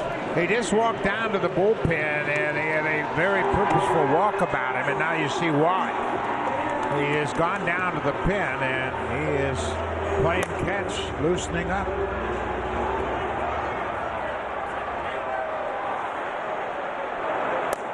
Garrett Cole, one of the pitching heroes in this series for Houston. A.J. Hinch telling us before the game he would be ready if needed, pending a conversation before the first pitch. And I guess that conversation went well. Yeah, I said it was a game-time decision, and I think Garrett Cole made up his mind last night, way before game time. Michael Brantley leads things off in the Houston half of inning number 5. For his part, Max Scherzer has avoided damage all night. One swing of the bat drove in the game's lone run, the Gurriel homer. But Scherzer has stranded at least one base runner every inning. He's stranded multiple base runners in each of the last 3.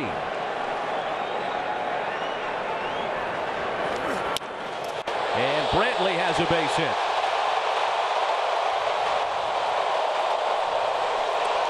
Once again, Michael Brantley with another good plate appearance. He walked, lined out, and now he has singled against Max Scherzer to start the 5th.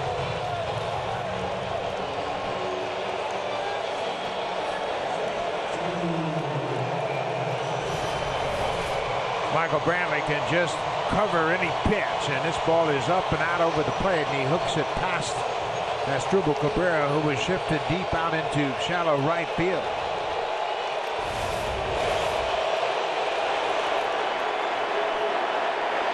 Here's Alex Bregman now. He has flied out and walked tonight.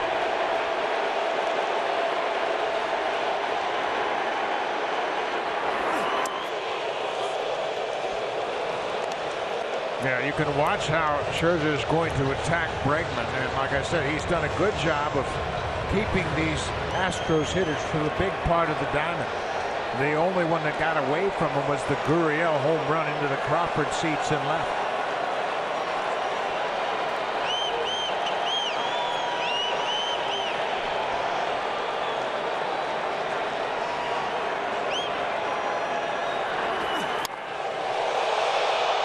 To the count, Alex Bregman.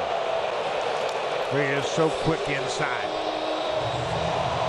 When you look at his stance and his approach and how rigid he is as he has that bat set up in his stance, it's hard to fathom how quick he is inside. But boy, he can turn on anybody's heater.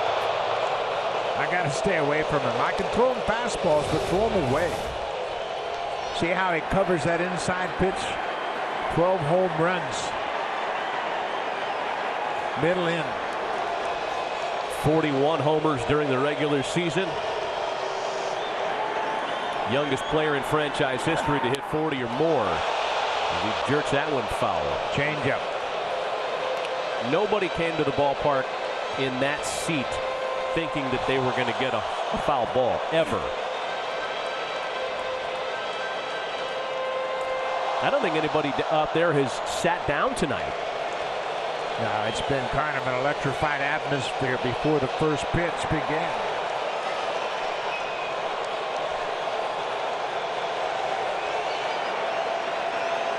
Oh, 0-2 the count to Bregman. It remains.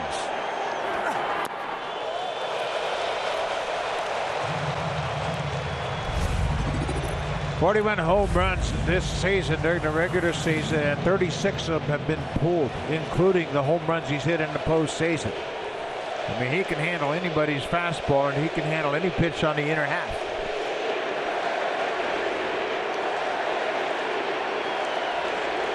Chant of MVP for Bregman, certainly a strong candidate.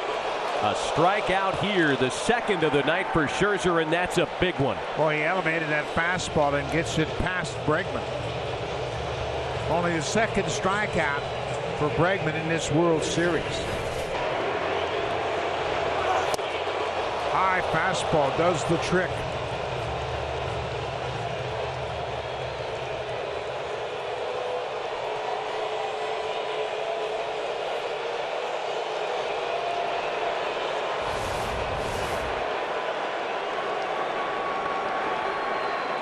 Here's Gurriel now.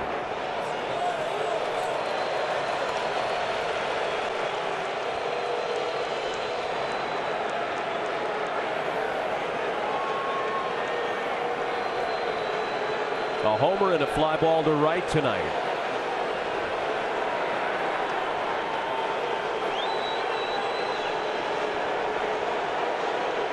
Brantley led off the inning with a single. Bregman struck out.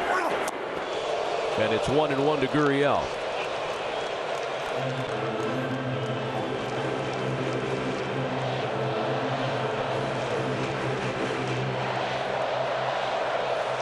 The damage this year has come against right-handed pitching.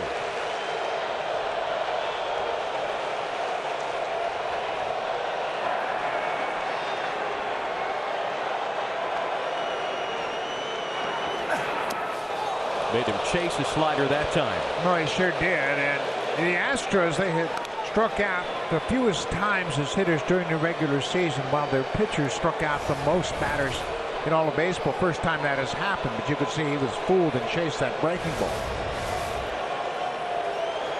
4 of the toughest hitters to strike out in all of big leagues are in this lineup tonight for Houston.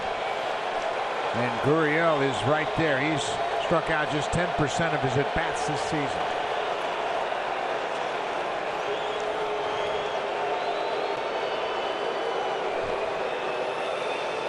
Well, for Gurriel specifically against Max Scherzer with the homer tonight, he's 3 for 5 against him in the World Series. Hit the big 2-run double against Scherzer in the bottom of the first inning in Game 1. That's on the ground toward the shortstop hole. Good play by Turner to second for 1. Relay's not in time to double him up.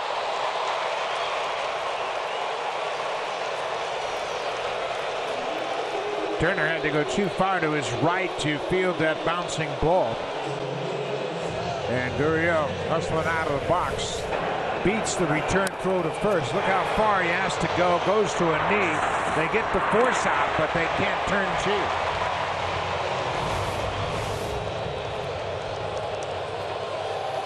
So Gurriel aboard with 2 away now for Alvarez, who has singled and flied to center tonight. He has squared up Max Scherzer twice this evening. That fly ball in the third that ended the inning was well struck. Houston just 1 for 11 with the runner on in this game. Got to tip your hat to Scherzer. Making good pitches with a lot of base runners tonight. They've had a base runner in each of the 5 innings that he's worked so far.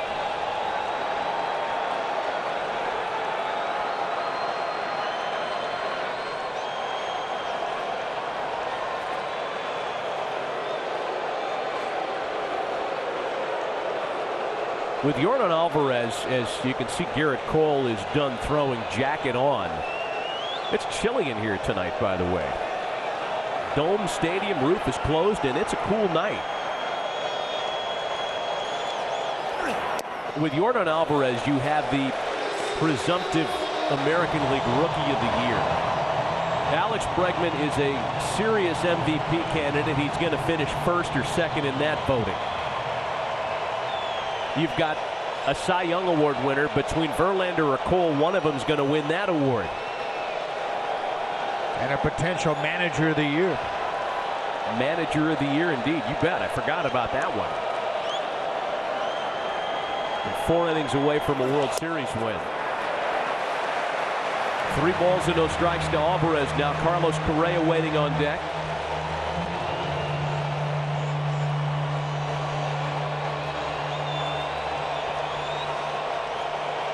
How can there be wind blowing inside here? What is going on? Is the roof closed or not? Shut off the air conditioning, for goodness sakes. It's almost November. Takes a big free pass to Alvarez. It's 3-1. Yeah, 3-0 green light, and Scherzer made a good pitch on it. In fact, he took something off the fastball, not a straight changeup, but he was well out in front of that fastball. It's gotten chilly enough here, by the way, that the umpires put on their jackets during the last half-inning break. 3-1 pitch, and there's ball 4. the fourth consecutive inning in which the Astros have put multiple base runners aboard. Pitching coach Paul Menhart has watched his starter work out of multiple jams all throughout the course of this game. It's still a 1-0 game. The Astros haven't been able to come up with a big hit.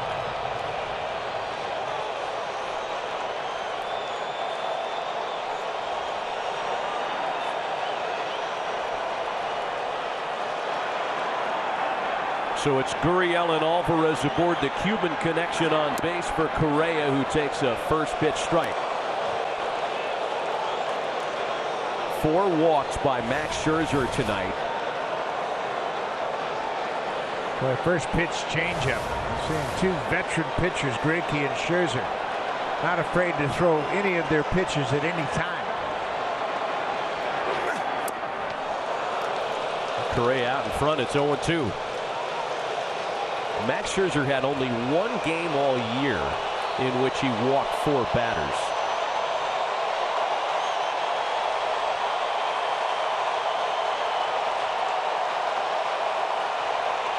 Trying to limit the damage again. Trying to keep the Astros off the scoreboard despite an attack. And it's 1-2.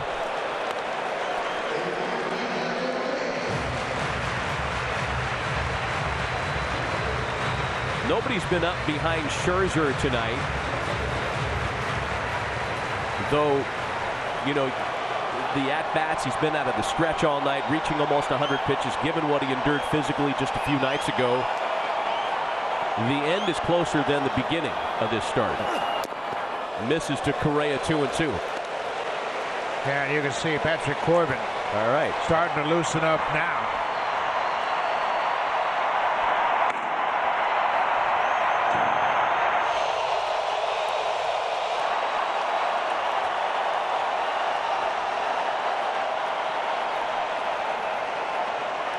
Houston Astros team that finished the regular season with a major league best 60-21 home record.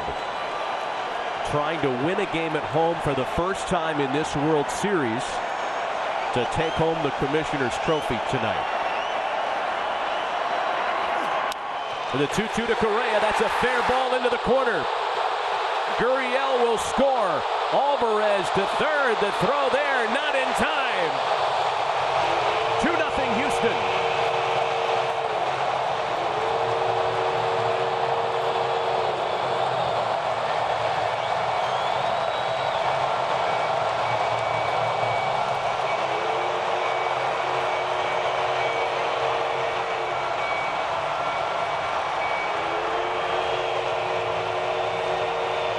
Rendon, such a terrific defender. This ball is smoked down the line, and Rendon gets a glove on it, but he can't make the play. He deflects it, it goes off his glove and hits the wall. And now I think the Astros are going to appeal the play at third. They made a play on Alvarez, and they're going to ask for the review. Correa picking up the RBI. He is 2 for 3. That's his 3rd RBI of the World Series.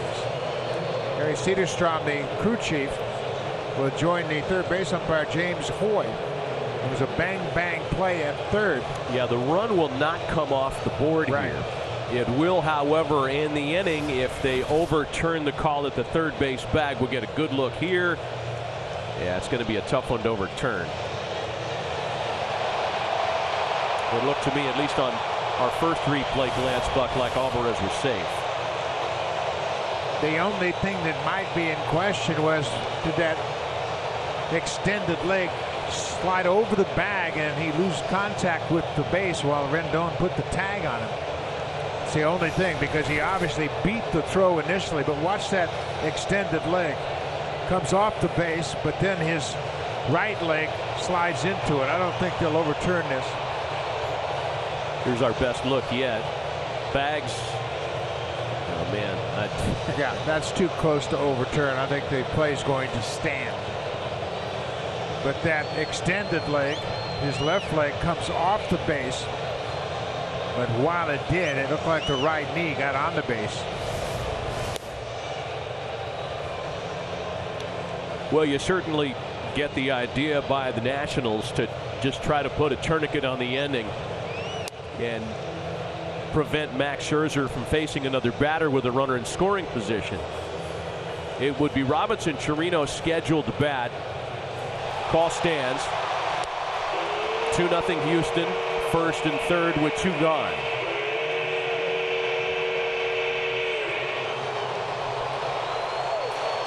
Yeah, it was worth the shot just to see if you could get out of the inning. You knew it wasn't going to save you a run. Robinson Chirinos has hit a pair of home runs in this World Series. 0 for 2 so far tonight, making his first ever appearance against Max Scherzer.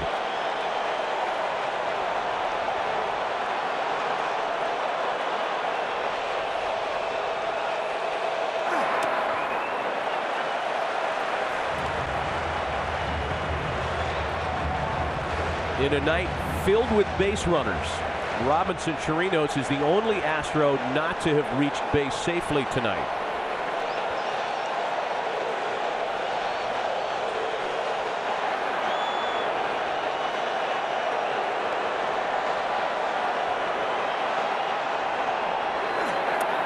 He took a big swing at a slider there, and it's a ball and a strike. 100 pitches now for Max Scherzer.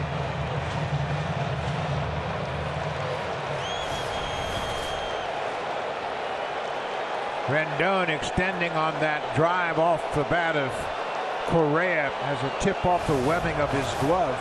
Correa would end up driving in the second run of this game. A ball and a strike to Robinson Chirinos. Wasn't looking for a fastball there. Well, he was fooled. Yeah, I think he was expecting another breaking ball, and you can see how late he is to react with it. Added plenty of the plate. Ball and 2 strikes now. This is most likely Scherzer's last hitter, regardless of the outcome of the at-bat.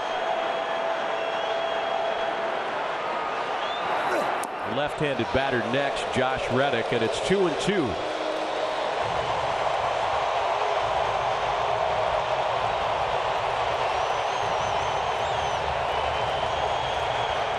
And Patrick Corbin's ready to go.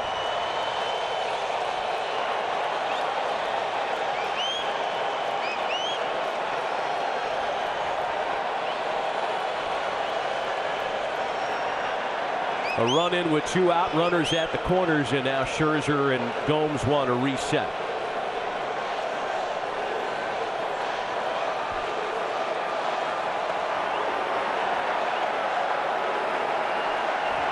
Two-two. Got him swinging.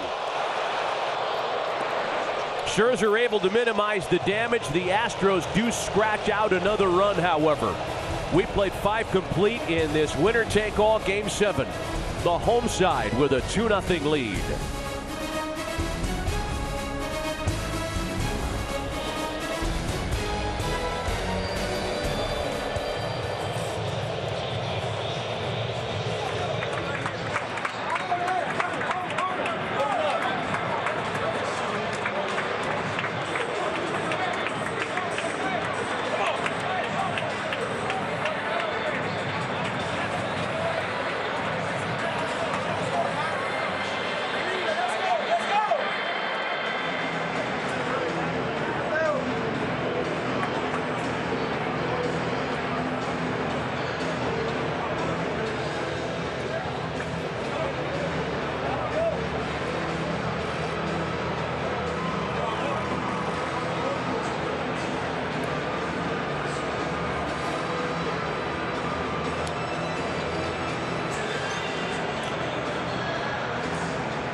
Boy, Max Scherzer gutting out 5 innings tonight. Here's a number that puts his night into context for you. The last time he faced 26 batters in 5 innings or fewer was 2012, before he became a superhero. And this is Max moments ago. Every indication that he's done for the night. Yeah, comes in, shakes the hand of the manager, and boy, he gave him everything he could. Just 2 days after being scratched from Game 5, he has been terrific. He stranded 9 base runners. He has certainly kept his team within striking distance. I mean, they are literally within range of a bloop and a blast, and it's a tied-up game. Yeah, almost a mirror image of his Game 1 start. Not as many strikeouts, but 5 innings of work, 2 runs, and pitched out of danger all night long. So the job for the Nationals now is they've got to get some base runners. They've had only 2 of them all night. First one was doubled up, and then the other one got to second with 2 out back in the 5th. Yan Gomes is a quick out. That's 3 one-pitch outs for Zach Greinke tonight, and there's 1 away in the 6th. And that's the same approach that the Nationals took against Greinke in Game 3. They didn't want to get deep into at-bats. They were up there anxious to get a first pitch to hit, and he has had some quick ABs here tonight.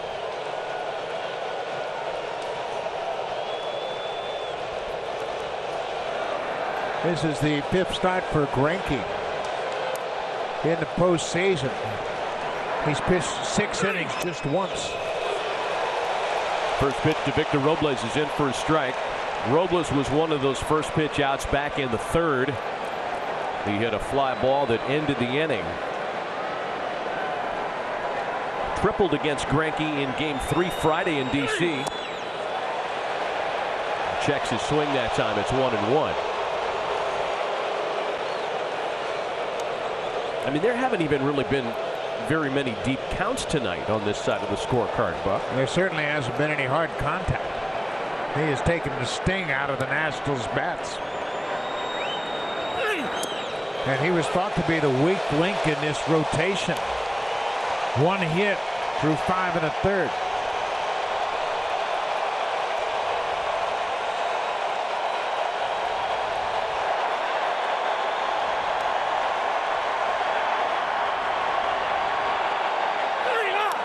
And Robles with an excuse-me swing bouncer for Gurriel, and another easy play. There are 2 gone. Boy, nothing but soft contact against Greinke. Back and forth with velocity, in and out with location, changing speeds, mixing his pitches most effectively tonight. 64 pitches for Greinke, pitching with 2 outs here in the 6th.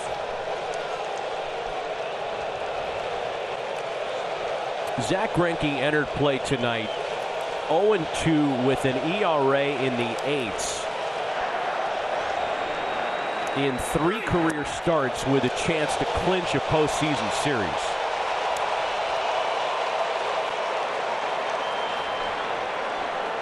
So not only is this his best start of this postseason, this is the best start of his postseason career in a clinch scenario.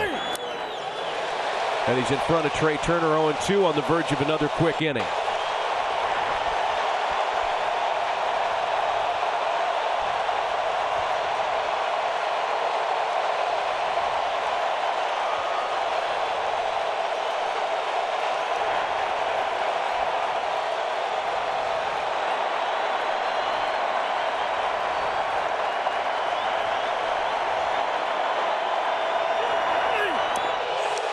And Turner is locked up. For the 3rd time tonight, Zach Greinke executes an 8-pitch 1-2-3 inning. Boy, the intrigue tonight is now in A.J. Hinch's head. How long does he go with a guy who's been absolutely dominant tonight?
Our first pitching change of Game 7 with the Astros on top of the Nationals 2-0. Washington goes to the bullpen for left-hander Patrick Corbin to make his third appearance of the series.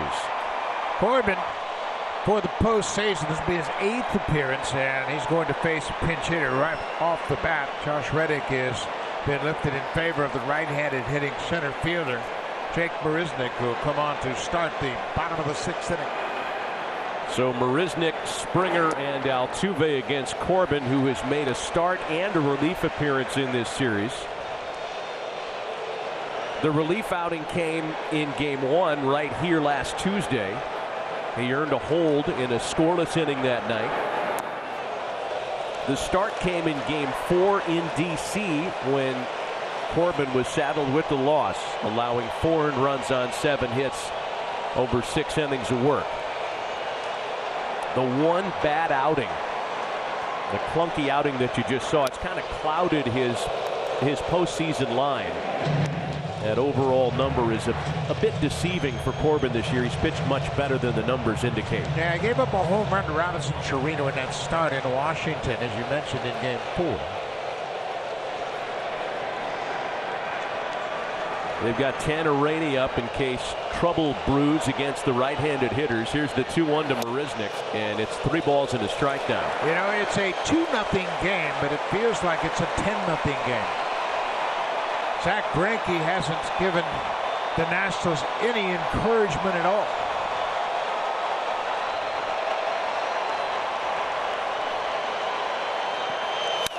And Marisnick has a sharp single to left field.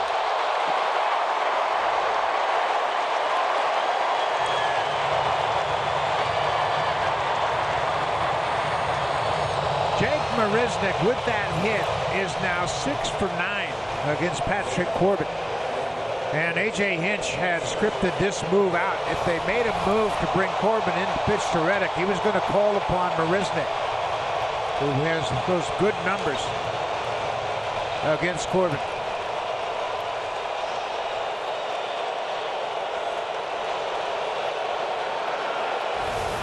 So now George Springer with a man aboard. The Astros have put their leadoff hitter on base in all but 2 of the innings they've opened tonight. Breaking ball swung out and missed. Corbin has one of the best sliders in all of baseball. It really neutralizes those right-handed hitters. But Springer has good numbers against Corbin, just like Marisnick. He is 4 for 9 with a homer.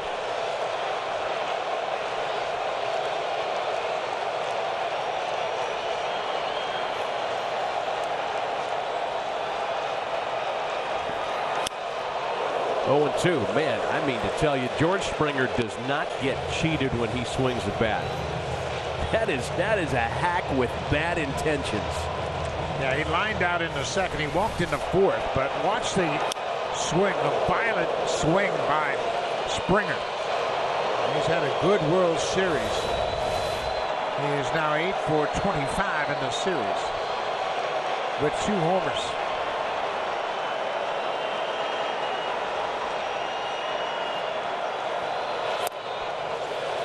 Corbin kept him quiet in Game 4, held him to an 0 for 3. There's the pitch mix for Corbin. That slider is his bread and butter. Sinker, slider, pitcher. Occasional four-seam fastball, but that slider, he'll throw it to the back foot of the right-handed hitters, and he'll also try to backdoor it and drop it on the outside corner.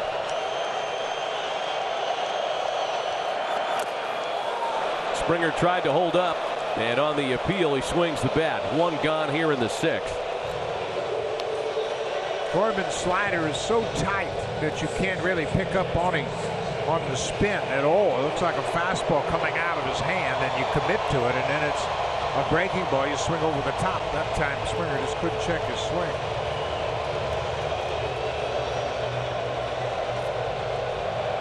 So now Jose Altuve. He has a single on his line tonight. And again, is 1 base hit shy of tying a postseason record for hits in a single postseason. 1 for 3 against Corbin in Game 4. on the first pitch. A bouncer to Cabrera, who turns it into an inning-ending double play. And Marisnick sent Cabrera for a tumble. An inning that started out with a base hit goes away quickly. Everything on the line in Game 7, where it's still 2-0 Houston.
Zach Greinke's going back to work for the top of the 7th inning, and why not? He has been dominant through 6, allowing a total of 1 base hit, only 2 base runners tonight.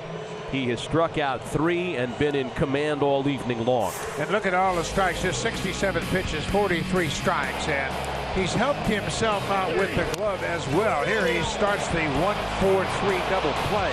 That was in the 2nd inning after a leadoff single. And then he hits off the end of the bat, off the bat of Ryan Zimmerman. He's really neutralized the hitters by changing speeds and locating his pitches very effectively. A lot of indecisive swings up and down the order that Zach Greinke has been able to get from this Nationals lineup. Jake Marisnick, who pinch hit for it. Josh Reddick takes over in center. With that, Springer moves from center to right.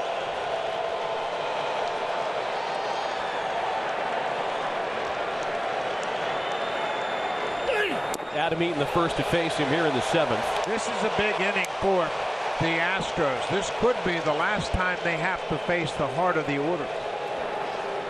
They are 9 outs away from winning the World Series.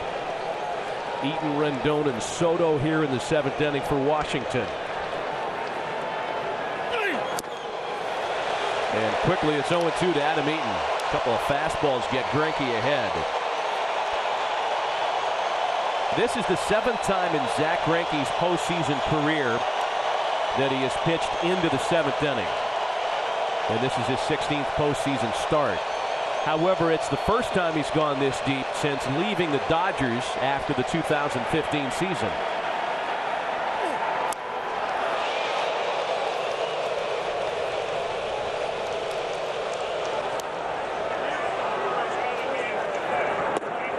And Will Harris is up for the Astros.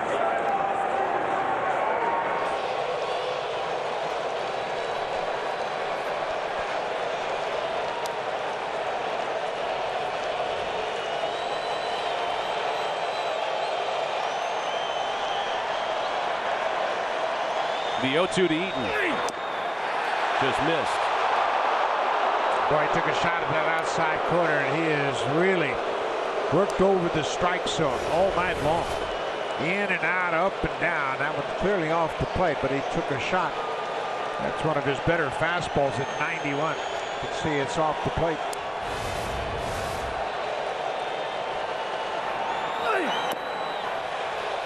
Zack Greinke tonight is the fourth pitcher to start in a winner-take-all World Series game for a team that he didn't start the season with. None of the previous three made it through the second inning.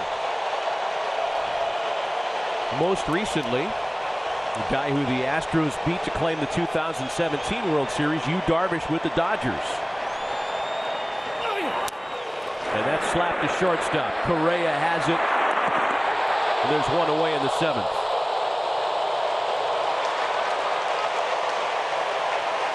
Boy, what a masterful job by Zack Greinke. Just 73 pitches. He's got one out here in the seventh inning.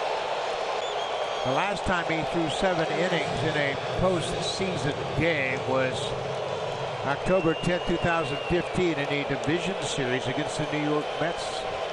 He won that game. That's his last postseason win. Let's see what happens with Anthony Rendon, who was anxious in the first inning, very patient in the fourth. He grounded out in the first on the first pitch, and then after being in front in the count 3-0 in the fourth, ended up striking out.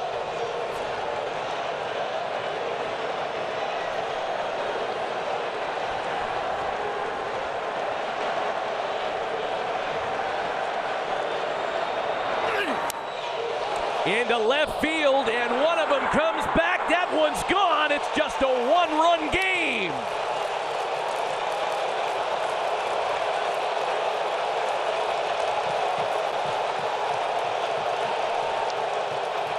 Anthony Rendon has homered in back-to-back games of the World Series to make it a 2-1 Houston advantage. Rendon had 5 RBIs in the game last night. He had a 3-hit game, and after going 0 for 2 in his first 2 at-bats against Greinke, he hammers that fastball into the Crawford boxes.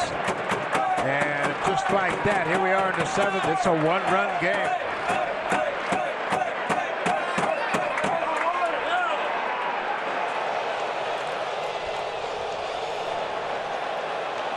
I mean, there haven't even been a lot of hard-hit balls against Zack Greinke tonight, let alone a home run. And now Juan Soto, capable of tying the game with one swing. 103 miles an hour off the bat, and you can see no stride at all. He just uses his hands and gets to that fastball.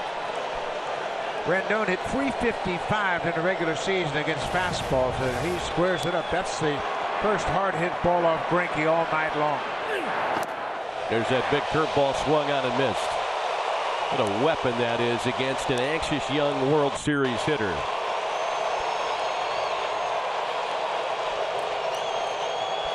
He has totally dominated this lineup. Soto had the base hit to lead off the second, and he was erased on the double play.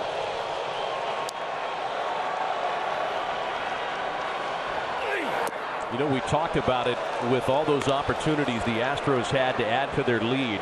Multiple base runners against Max Scherzer in 4 straight innings. Translating that into only 1 run. They've kept the Nationals around.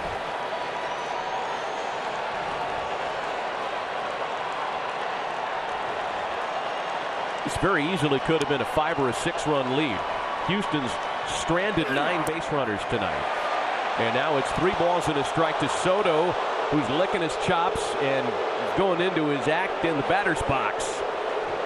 He's literally licking his chops. Remember, the Nationals were nearly out of this postseason in the wild card game. They scored 3 runs in the bottom of the 8th to erase a Brewers lead. And it was Soto that got the big hit.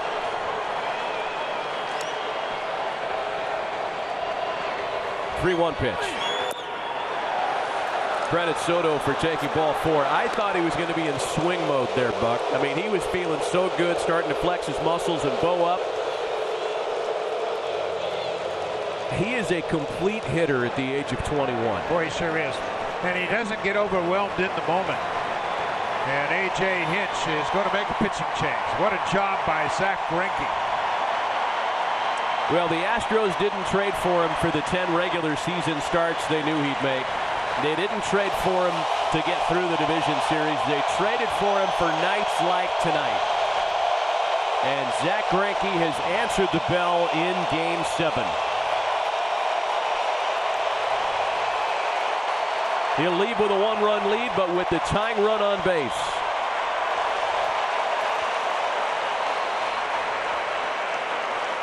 A pitching change, and we'll be right back.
First call to the bullpen by the Astros has gone out for Will Harris. He was the man that gave up the homer to Anthony Rendon yesterday. But prior to that homer, Harris had been brilliant this postseason. Had not been scored upon. 10 consecutive scoreless appearances. He'd stranded every base runner that he had inherited before last night. Howie Kendrick the first to face him. This is the 5th appearance in this World Series for Will Harris. You made a great point, Matt, about all the opportunities the Astros had. They have stranded 9 base runners, and it's a 1-run game. They just couldn't add to their early lead.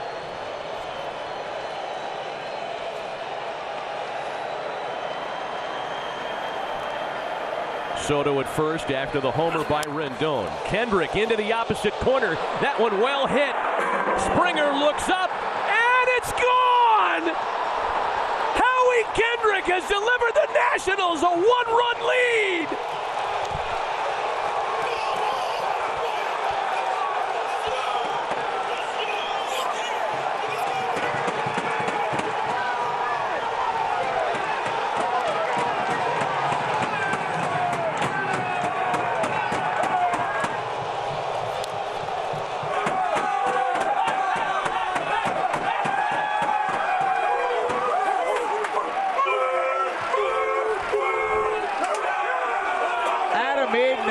Kendrick, the 2 clutch hitters on this team, have come through again. Kendrick with the grand slam in the championship series against the Dodgers.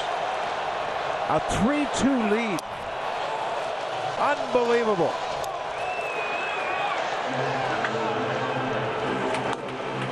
Home run Howie. The grand slam that sunk the Dodgers in the division series. He went on to win MVP in the NLCS. His 2-run home run. has given the Nationals a 1-run lead in the 7th. We mentioned this was possibly the last time they would have to go through this part of the order, and they couldn't get through it.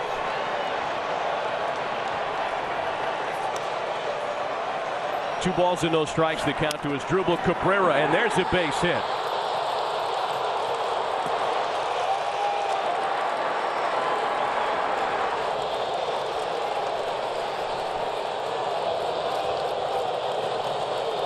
Two home runs in the inning. First, Anthony Rendon, and then look at the pitch that Kendrick hits.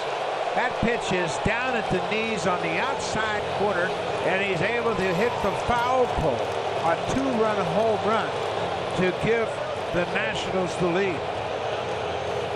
Howie Kendrick has been clutch for this Nationals team, and he's really come through in the postseason.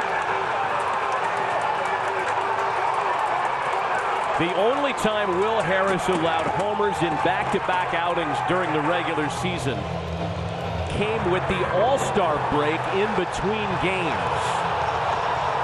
I mean, you talk about an unlikely turn of events. A guy who has been A.J. Hinch's most reliable extinguisher all year and postseason long, touched up for homers in Game 6 and now in Game 7, and tonight's has swung the lead. We'll be right back.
What a wild turn of events here in the top half of the 7th. A ball game that Zack Greinke had complete control of.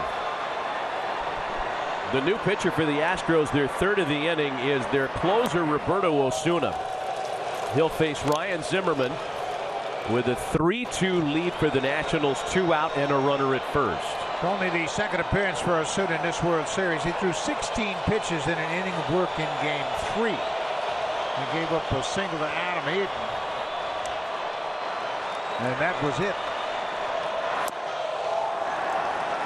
2 balls and no strikes. Asdrubal Cabrera is at first base, and look where Bregman is. They play him in the shift, and Bregman, for some reason, was at the edge of the grass. Cabrera is not really a threat to bunt, but they've had him in an unusual position with 1 out.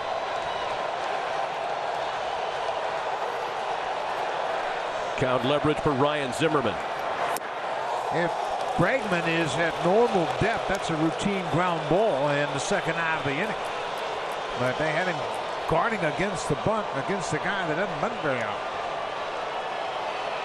3 balls and no strikes to Zimmerman, who is 0 for his last 13 in World Series play. All this happening with only one out. And there's a strike to make it 3-1. Zach Greinke went back out to the mound to start the 7th. Got Adam Eaton to ground out. Then the homer by Rendon, the walk to Soto. That was the end of the line for Greinke. Will Harris came on, gave up the 2-run homer to Howie Kendrick, the single to Cabrera, and now it's up to Osuna to put out the fire. And there's ball 4. Matt, you made a great point about the Soto at bat. With a chance to tie it up, one swing of the bat, maybe he hits a home run, but he worked Greinke for a walk, and that knocked Greinke out of the game. But we mentioned it throughout the course of this ball game. The Astros, they have had opportunities every single inning to add to their early lead, and they couldn't come up with a big hit that kept the Nationals within striking distance and kept them encouraged in their dugout. The Nationals trying to do the unthinkable to come back tonight and win all 4 road games. Yan Gomes, as the battery pops up. Gurriel lost it, and he can't have a play after all. I think it hit the roof and was deflected, and if it hits the roof in foul territory, it's foul no matter where it lands. No, I think that ball hit the roof. It got deflected. He had a beat on it, then he lost it. And then when he saw it again, it was up against the screen.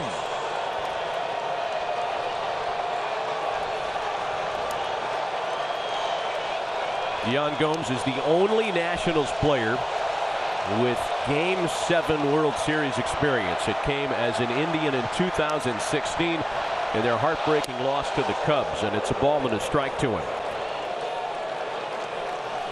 I mean, this is wild what's happened in the 7th inning. Of the first 20 batters that the Nationals sent to the plate, Buck, only 2 of them got on board.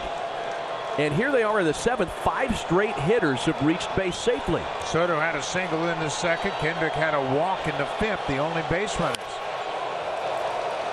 And you know what? I understand what A.J. Hinch was thinking, that he got more than he anticipated out of Greinke, but Greinke was just mowing him down until Rendon connects for the home run. And then Soto walks, so he's thinking, I don't want Greinke to lose this game. So he makes the pitching change, but boy, Greinke had baffled the hitters all night long.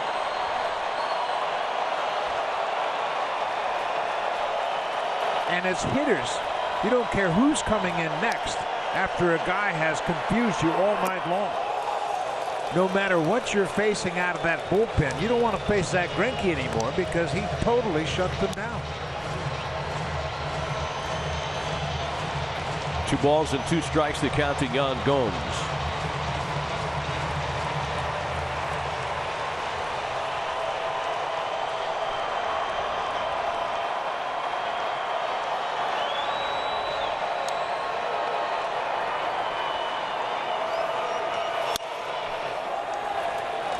Gomes able to spoil off a couple of pretty good fastballs this at bat to stay alive at 2-2. Boy, what the Nationals have done in this World Series is really impressive. Coming into the Astros house here at Minute Maid Park, winning games 1 and 2 against Cole and Verlander. Taking Game 6 to force a Game 7, and now they have a lead here in the 7th. Doing all their damage on the road. 2-2, that elevated fastball's popped up. Gomes just couldn't lay off it. And Altuve's got it for out number 2.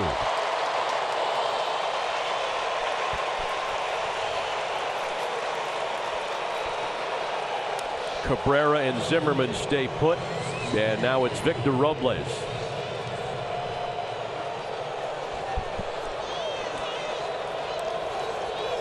Robles not among the Nationals to have faced Ozuna in Game 1 or ever in his career.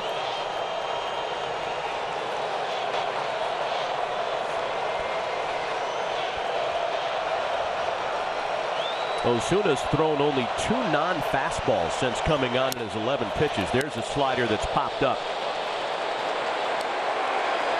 And Ozuna's out of any further trouble. Not before two big swings of the bat can flip the script.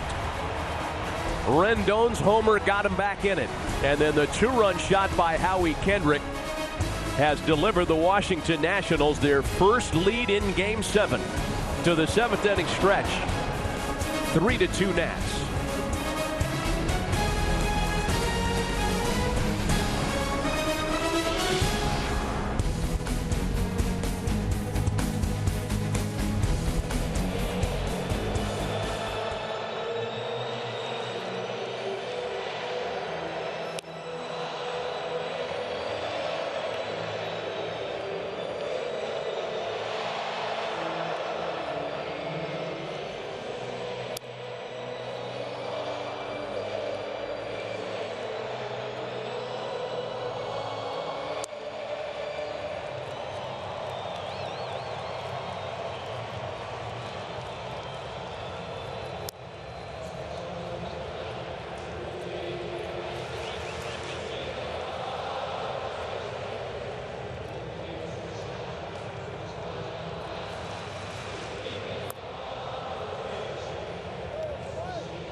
Well, back in 1997, this was just the 8th time that a World Series had ended with a walk-off hit. Edgar Renteria scoring Craig Counsell, and the Marlins defeat the Cleveland Indians in 11 innings that night to claim a World Series title. Man, we're headed toward an exciting conclusion tonight. What a turn of events in the top half of the 7th. A pair of home runs giving the Nationals their first lead of the ballgame, as Patrick Corbin continues in relief of Max Scherzer, who gutted out 6 innings to start and kept the Nationals close. Brantley, Bregman, and Gurriel here in the Houston half of the 7th.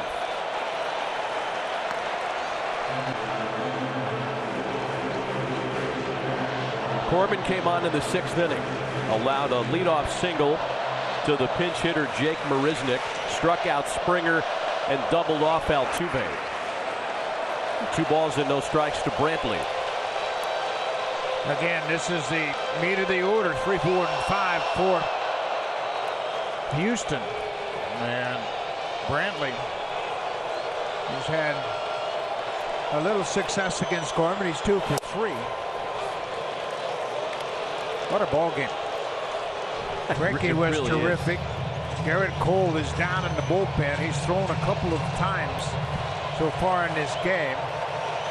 I don't think we're going to see him unless there's a lead for the Astros. A.J. Hinch told us, I'm not going to chase a win with Garrett. No, and if Osuna's in the game as he is now and they take the lead, he'll close it out with Garrett Cole. Yeah.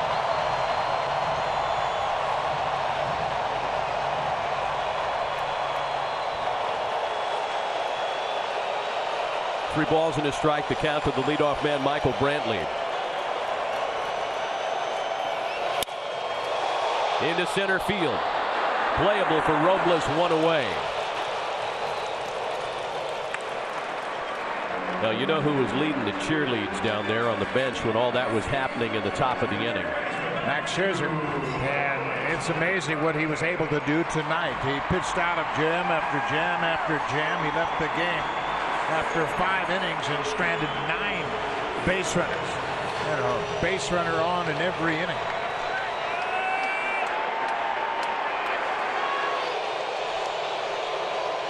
Alex Bregman now, he's 0 for 2 with a walk tonight.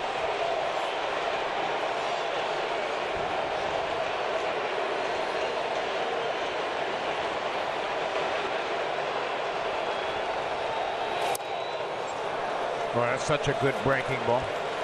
Starts out over the heart of the plate. And Hudson loosening up.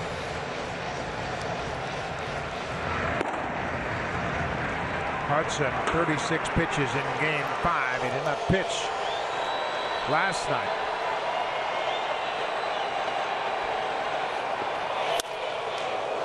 And it's 0-2 to Alex Bregman.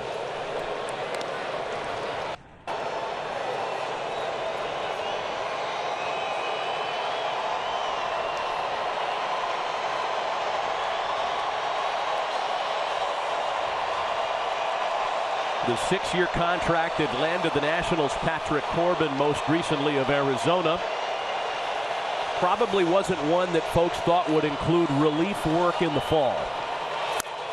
But Corbin has certainly proven his value, one of his best overall regular seasons in his first year in Washington. And then agreeing to become a swing guy and pitch in relief.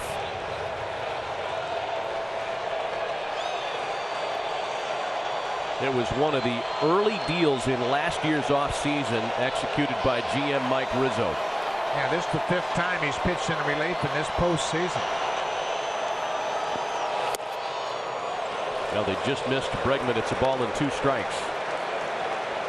You know, the Nationals got into the postseason without having 2 lefties down in their bullpen. They had Doolittle, and he was the closer most of the season, but they didn't have a situational left-hander all season long. Pretty incredible. I mean, the Astros don't have a left-hander in their bullpen. Bregman with a bouncer for Cabrera. 2 gone. That sinking fastball down and away off the end of the bat, right to the second baseman.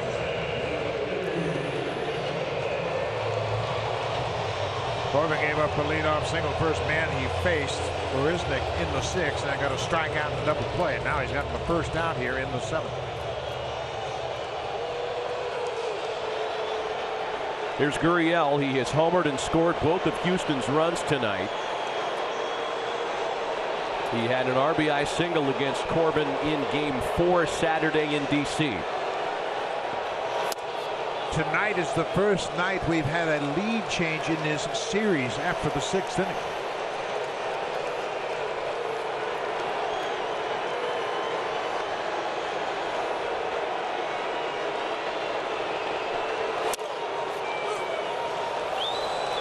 One and 1 to Gurriel. The Nationals will have the top of their order in the top of the 8th. Turner and Eaton have been quiet tonight. Anthony Rendon has not. 2 balls and a strike to Gurriel.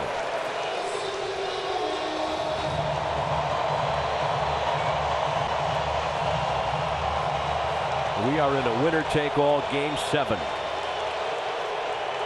A 1-run score in the last of the 7th inning. 2-2. Boy, Anthony Rendon, what a series he has had. Home run in game 6, home run in game 7, both elimination games. And just the 3rd hitter to come up with home runs in those situations. Mickey Mantle did it twice. Alan Craig did it in 2011. And this year, Anthony Rendon. Into center field. That'll get down for a base hit. Gurriel's 2nd of the game. Tying runs on base with 2 out in the 7th. Well, this next at bat is the reason Patrick Corbin is in this game. Jordan Alvarez, 2 outs. He represents the go-ahead run.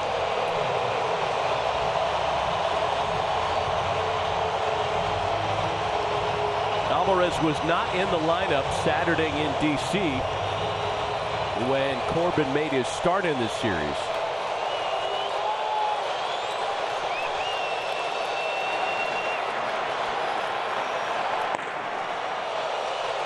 Houston looking for an opportunity to get Garrett Cole going. It'll only happen if they get the lead. 0-1 to Alvarez. Alvarez hit .287 during the regular season and into the postseason against left-handed pitching. He hit .310 against righties. He has 9 home runs against lefty pitching this season.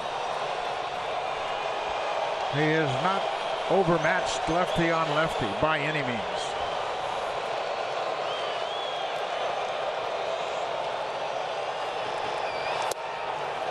That slider's in for a strike. 0-2. We saw Daniel Hudson up in the Washington bullpen a moment ago.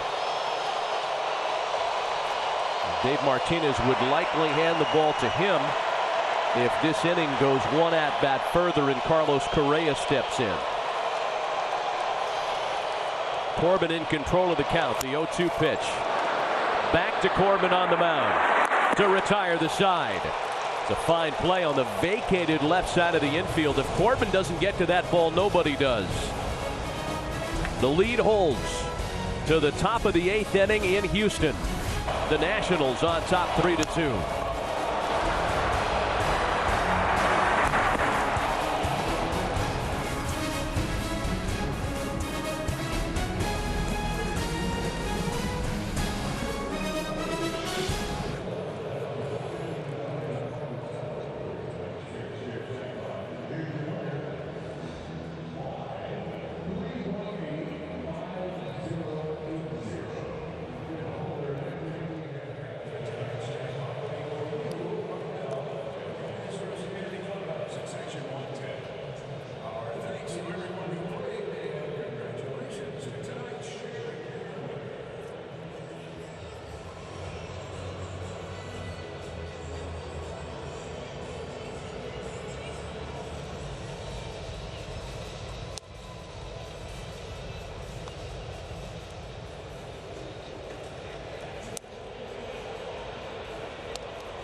This copyrighted telecast is presented by authority of the Office of the Commissioner of Baseball and may not be reproduced or retransmitted in any form. The accounts and descriptions of this game may not be disseminated without express written consent.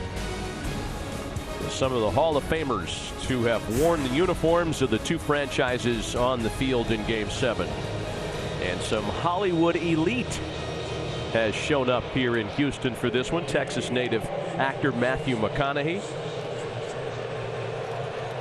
There's some Texas heat right there. now you're talking elite, right? Great Nolan Ryan. Absolutely. Trey Turner, Adam Eaton, and Anthony Rendon here in the top of the 8th inning. Top of the order for the Nationals is combined to go 0 for 6. Turner and Eaton. Roberto Osuna continues in relief and issues strike 1. A.J. Hinch was mindful of keeping Osuna in reserve should there be an extended opportunity. Now you see Garrett Cole is up for a second time tonight.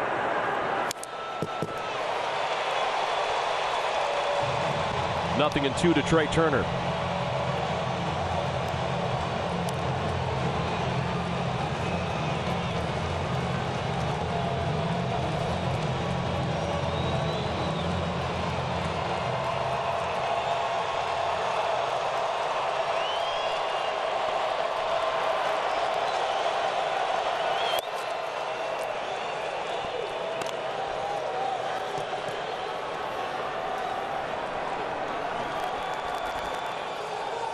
Never before has a team won a World Series by claiming 4 road games.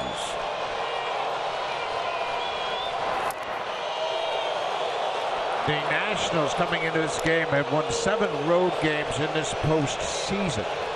The Yankees in '96, they won 8 road games. Dave Martinez's Nationals trying to match New York. So from 0-2 to a full count to Trey Turner now.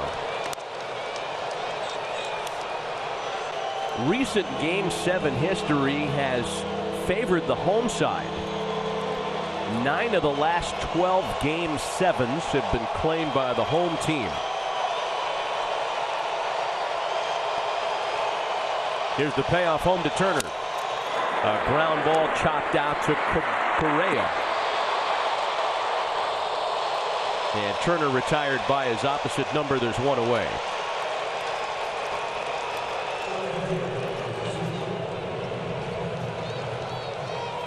Zach Greinke did absolutely all he could do. Went 6 1/3. Second run that he is charged with, scored after he had left the game. Will Harris threw 5 pitches. Gave up the home run. Gave up the home run and a single. He was out of the game. Didn't get it out. Adam Eaton takes a fastball for a strike.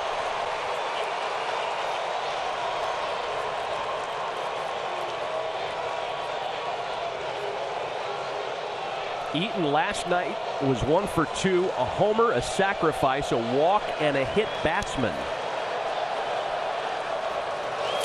The kind of line you don't see once, let alone twice in a World Series. He is the only player with both a homer and a sacrifice bunt in World Series history in 2 games. It's only happened 15 times that a player would have that in a World Series, and Eaton has done it twice. He's had some pretty good nights against Roberto Osuna in the past. 3 for 3 with 2 homers, but he trails a ball and 2 strikes here. Big wild swing by Eaton, and it comes around and hits the catcher, Chirinos. You can see how catches him at the top of the mask.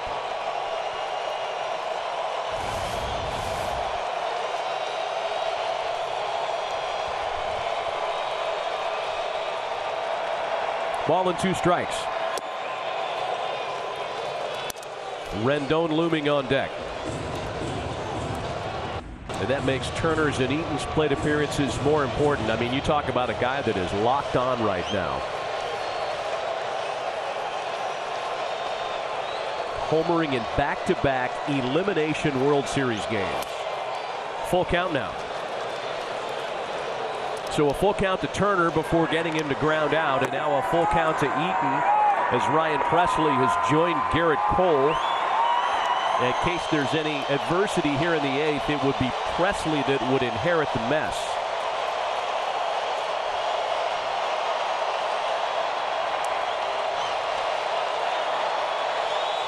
"3-2", and there's ball 4.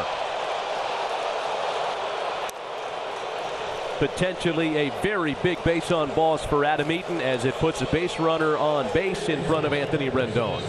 Rendon had a 5 RBI game last night, and that was an elimination game, Game 6, and he comes up with a big home run to get the Nationals on the board. First run of the 7th inning, and as we mentioned, he becomes just the 3rd player in World Series history to have home runs in back-to-back elimination games in Game 6 and Game 7 of the World Series. Take a look at what's on your screen. 6 for 6 in elimination games in the 7th inning or later. I mean, when the light shines brightest, Anthony Rendon is at his best, and this is what he did against Zach Greinke to start the scoring, the solo homer. It's the first hard-hit ball that Greinke had given up all night long.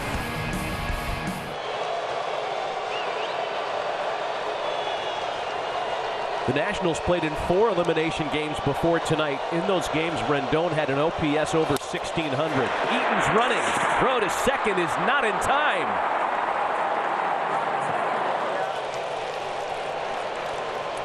Boy, he had a terrific jump at first base. Eaton, no chance at all for the catcher to make a play on him. You can see a running start at first base. Eaton with 15 steals in the regular season. Moves into scoring position for Rendon. And it's a free taco at Taco Bell all day tomorrow around the country while they last.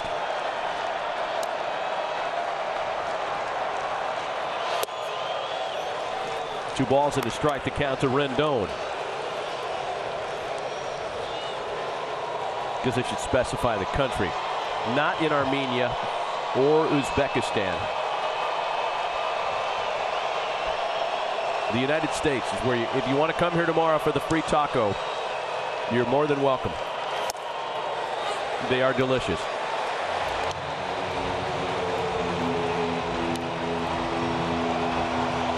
Two balls and two strikes to count to Anthony Rendon.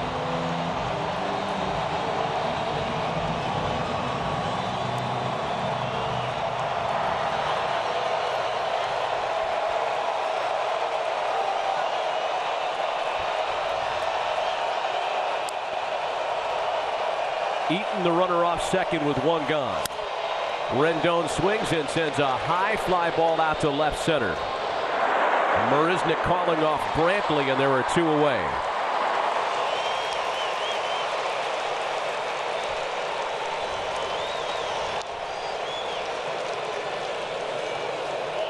Soto walked his last time up after the Rendon home run in the seventh.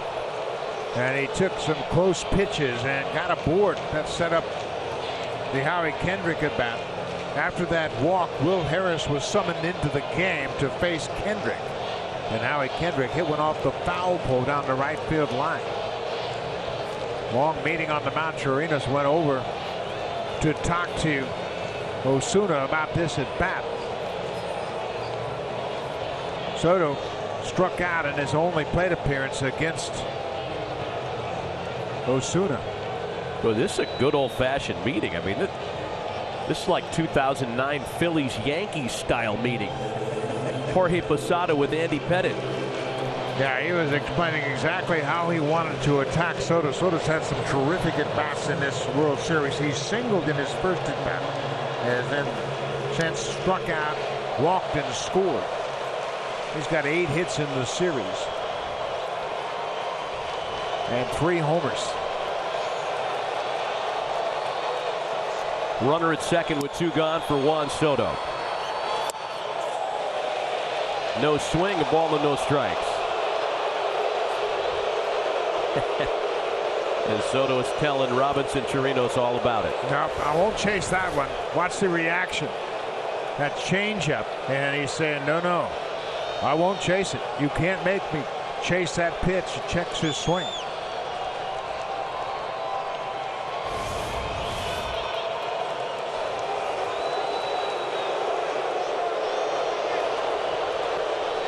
Osuna has not had his best slider when pitching here at home.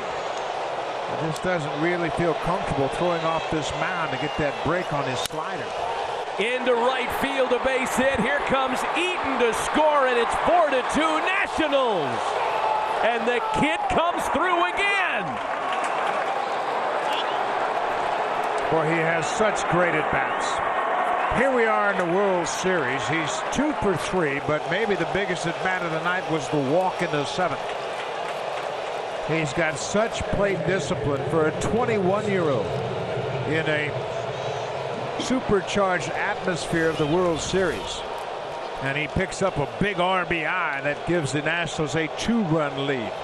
Great concentration. His head stays still right on the baseball, and he drives it into right field.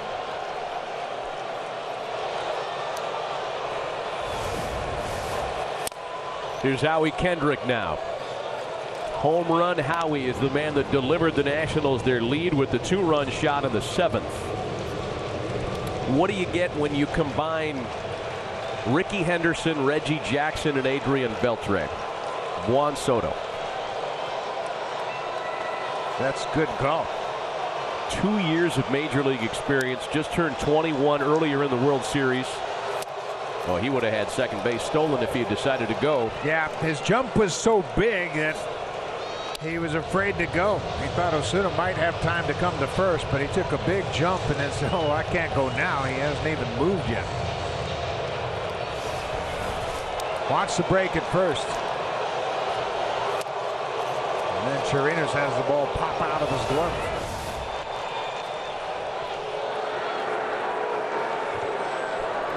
Soto got off to a great start in this World Series, the 3-hit game with an opposite field home run in Game 1, his first World Series game.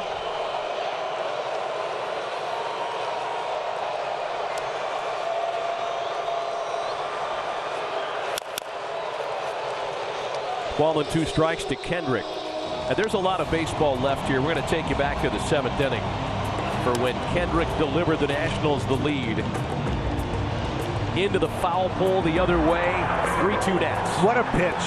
The pitch was down and away, and Kevin Long, the hitting coach, and then they have this celebration. The 2 clutch hitters going through the clutches and the gears on the bench, something they've done all season long.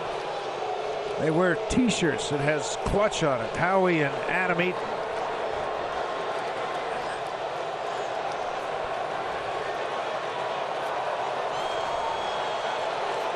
Ball and 2 strikes, the count to Kendrick.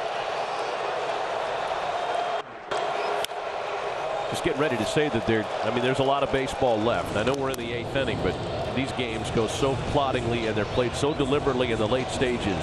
Anything can happen. However, if this score holds, if the Nationals pull this off between Juan Soto and Steven Strasburg, there's no wrong answer for MVP. There have been a number of seasons where the World Series has yielded co-MVPs. Most recently, Randy Johnson and Curt Schilling. Hey, we might make Howie Kendrick a candidate if he keeps this up. Soto's going to wrap around. Another rocket off Howie's bat. Runners at the corners with 2 away. Howie has come up with big hits throughout this postseason. And that's going to knock Osuna out of the ball game. Soto ends up at 3rd. And AJ has already made the call to the bullpen. That's just the 6th hit for the Nationals. 2nd for Kendrick. It's off the glove of Gurriel, fair down the right field line. And Osuna is out of the game. A pitching change. We'll be right back.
Ryan Presley comes out of the Houston bullpen under tough circumstances.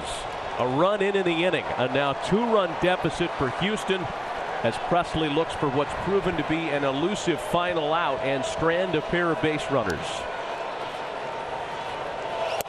First pitch to his Drupal Cabrera misses high.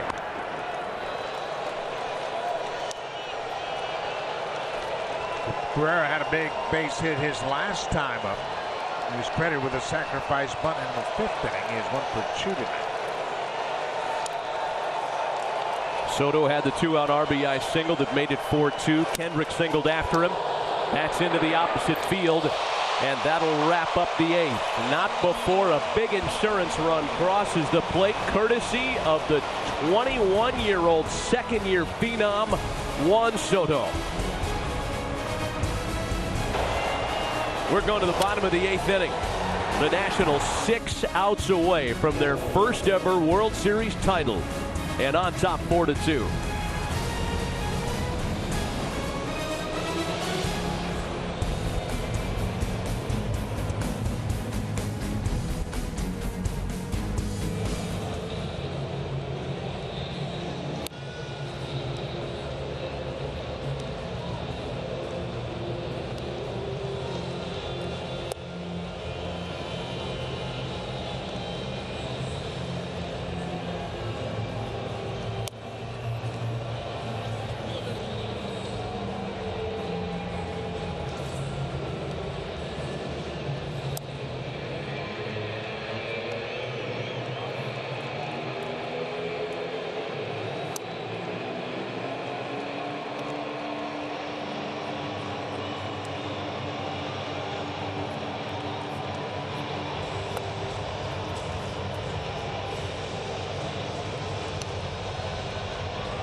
First 6 innings of Game 7 belong to the home side, but the Nationals have made a lot of loud, late noise in the last 2 innings. They've got a 2-run lead as we go to the bottom of the 8th. Patrick Corbin continues. He gets Carlos Correa to lead things off. Correa, then Chirinos and Marisnick. Houston had a 2-0 lead through 6. 3 in the 7th, 1 more in the 8th. Those runs have put the Nationals 6 outs away from winning a World Series. We talked about it early in the game when it was 2-0. It felt like it was 10-0 because the Astros had so many opportunities to add to the lead, and the Nationals weren't doing a thing against Zach Greinke. They had 2 base runners.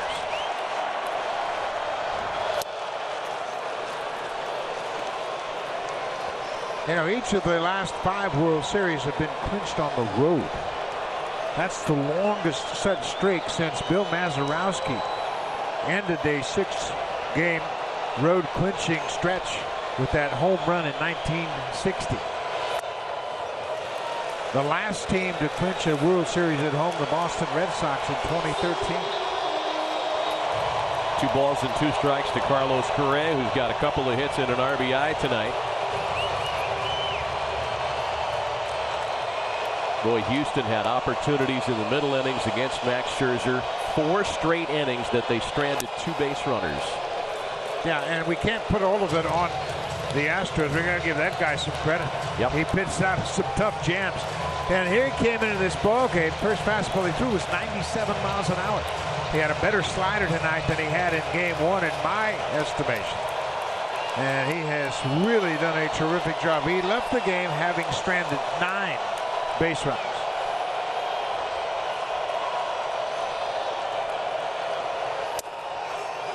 And a called strike 3 taken by Correa, celebrated on the Nationals side.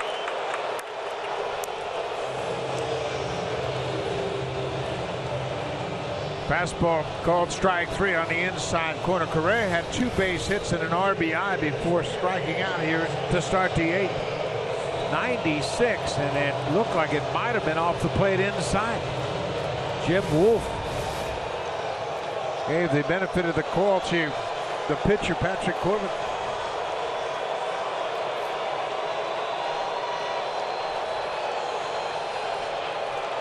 One away here in the 8th. It's Robinson Chirinos now.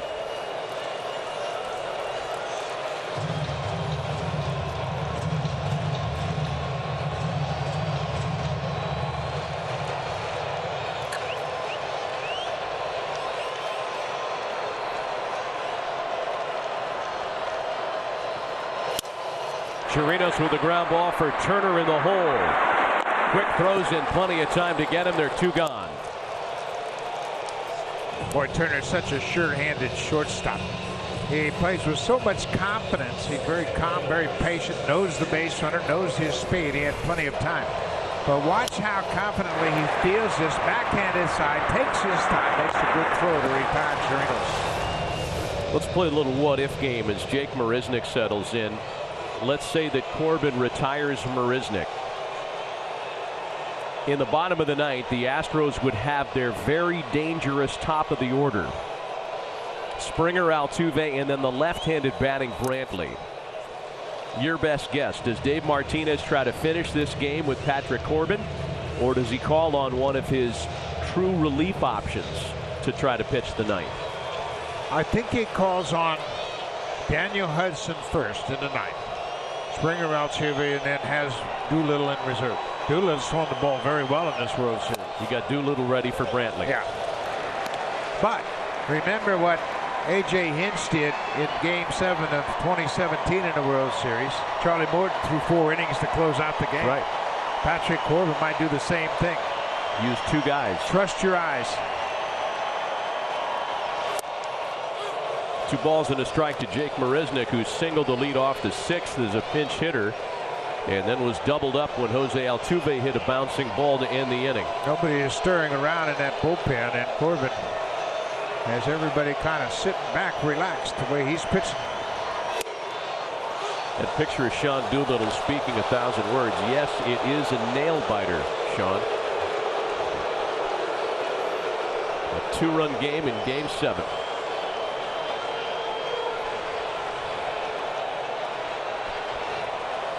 Think of how many times the Nationals faced elimination this postseason. Wild card game. Yes. 8th inning, they scored 3 runs in the 8th inning against Josh Hader. So many times they were up against it, down to their last couple of at-bats.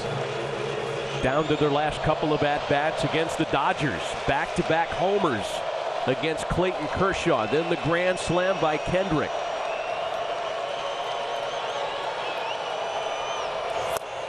Last night here. And coming into this series, the Nationals were the biggest underdog in the World Series since the Colorado Rockies against the Boston Red Sox. And here we are. They've got the lead in Game 7 in the 8th.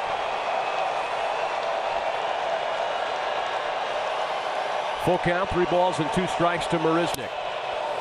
You know, there's so much to be said about the club with the momentum. And yeah, they wanted to win a division. That didn't work out. They go in as a wild card. They're up against it at home against a tough left-hander, maybe the toughest left-hander in the National League, and they come back and win it. And then they're matched up against Cole and Verlander in games 1 and 2, and they beat them. And then the emotions flipped as they lost all 3 games at home. Swing and a miss by Marisnick. And a 1-2-3 inning with a pair of strikeouts for Patrick Corbin, who might well finish this thing after all. We're going to the top of the 9th inning in Game 7. The Nationals continue to lead 4-2 Washington.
Should the Astros fail to come back tonight, it'll be a story of missed opportunities. 2 run, 2 on in the second when George Springer lined out to end the inning.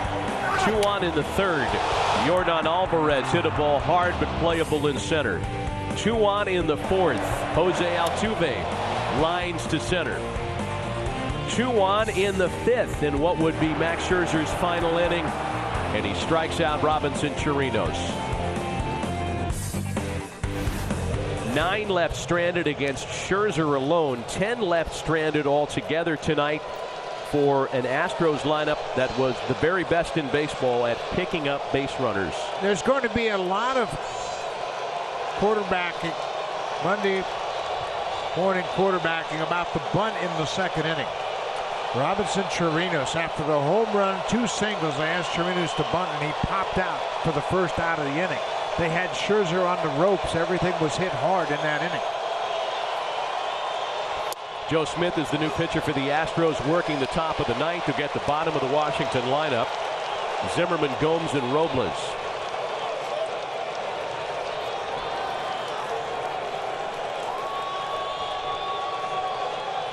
Ryan Zimmerman is walked tonight. Still just 0 for his last 13 in World Series play. There's a base hit, and perhaps in his final World Series at bat, ending it on a positive note. A single to lead off the 9th, and that's just his second career hit in 14 plate appearances against Joe Smith. Now, Smith has been terrific in this World Series. Not giving up much at all for Smith.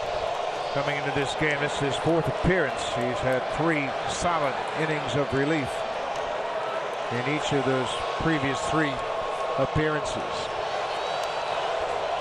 So now Yan Gomes. started with a strike.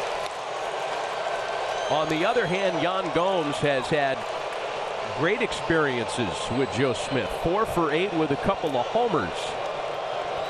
Well, he's got an advantage. They were teammates in Cleveland.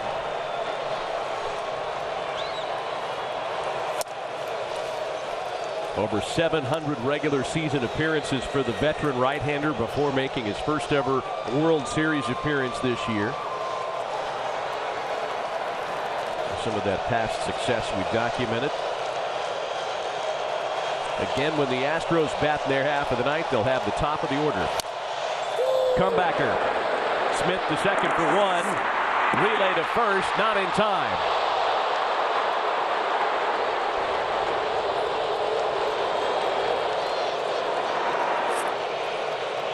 Yeah, just a slow tapper toward the mound. Frank Greinke turned a similar double play in the second inning off the bat of Howie Kendrick, but you can see how Smith has to wait for it. And Gomes just legs it out, stays out of the double play.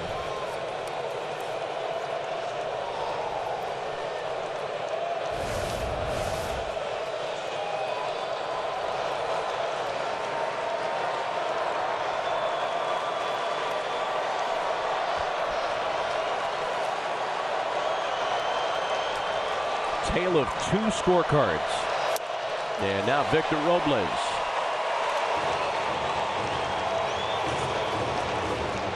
They mentioned that up until the 7th inning, there had not been a lead change in the 6th inning or later in this entire series. Then Astros scored 3, a couple of home runs in the 7th. Robles sends a broken bat flare out to center. Marisnick has it drop in front of him. Runners at first and second.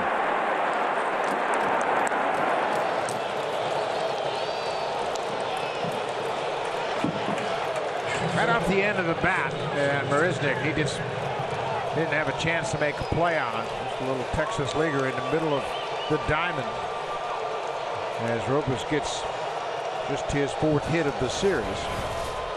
This is right off the end of the bat. You can see how all the vibration, it breaks his bat, and he's rewarded with a base hit, and that pushes Gomes to second. Trey Turner hitless tonight.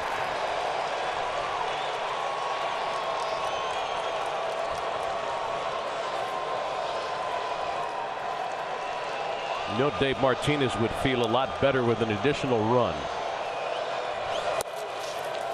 A ball and a strike to Turner. Eaton waiting next. And then the Astros have to contemplate Rendon and Soto, what would be for a 5th time. Daniel Hudson's up and throwing with purpose. That answers our question. We were wondering if Patrick Corbin would be allowed to pitch the 9th. It looks like, as you guessed, Buck, it's going to be Hudson. Well, Corbin was terrific. Just 2 hits. Surrendered. He gave up a single to the first batter, Jake Marisnick, in the 6th inning. Gave up a 2-out single to Gurriel in the 7th inning, and then had a 1-2-3 8th inning. But we have seen the momentum change with pitching changes here, as Zach Greinke was dealing, and then they go to the bullpen. And that's the same way I feel. They had 2 hits off Greinke in 6 and the 3rd. They got 6 hits off the bullpen in 2 innings, and there's no reason in my mind to take Patrick Corbin out of this game. I mean, Astros, I'm with you. Have seen I'm with you. Up and down, just a couple of singles against him. Greinke only threw 80 pitches. Ball and 2 strikes to count to Turner. I don't think Greinke threw a stressful pitch all night long. Well, the only pitcher to close a World Series game with more innings than what Patrick Corbin would have been allowed to pitch tonight was Madison Bumgarner in 2014. Remember, that was supposed to be 1 inning. Came out of the bullpen after 2 days of rest. He'd thrown a 117-pitch shutout in Game 5 and then finished the final 3 innings in Game 7.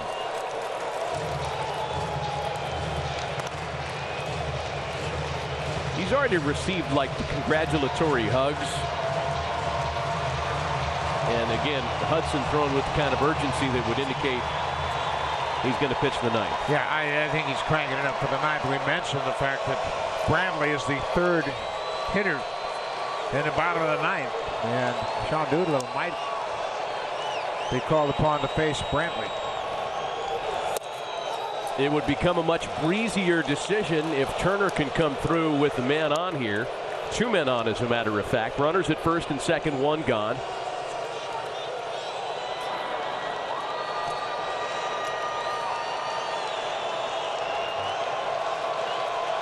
Two balls and 2 strikes to count to Trey Turner. A full count now.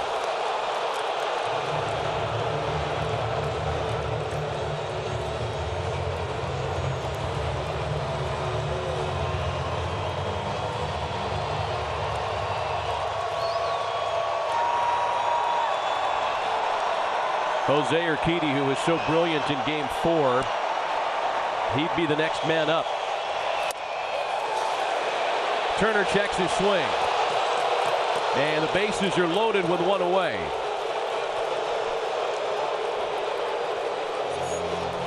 It's going to be all for Smith.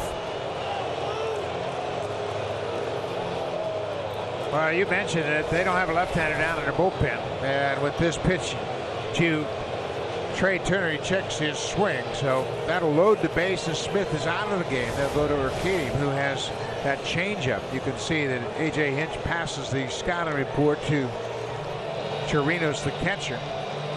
That's for Urquidy against this Nationals lineup. Adam Eaton will be the batter, bases loaded. Another pitching change for the Astros. We'll be right back.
Max Scherzer has just been a bundle of nervous energy since Game 6, and this is his reaction to the walk that loaded the bases moments ago. Boy, what an effort he gave the Nationals to start this game. He couldn't pitch on Sunday because of a bad neck, but he poured his heart out, stranding 9 base runners. Here's the starter in Game 4, Jose Urquidy, who won Game 4, 5 good innings of shutout pitching, just 2 hits, didn't walk a batter, and struck out 4. And he nearly hit Adam Eaton. Eaton against Urquidy in that start was hitless. He was 0 for 2 with a walk. Ended up drawing the walk as the final batter Urquidy faced in the 6th inning. In the 5th inning, that is. Up the middle. That'll drive in at least 1. A bobble in center field. Here comes Robles. 2-run score, and it's 6-2 Washington. Boy, Adam Eaton's had a good series. He comes up with a big hit through the drawn-in infield. Robles has stopped at third base, so that should be an air charge to Marisnick, the center fielder. Eaton will be credited with an RBI. It's a 2-run ninth inning, and it's now 6-2.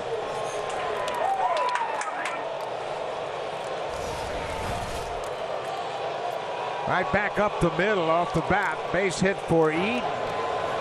They're playing in double play depth. It's past Alcive into center.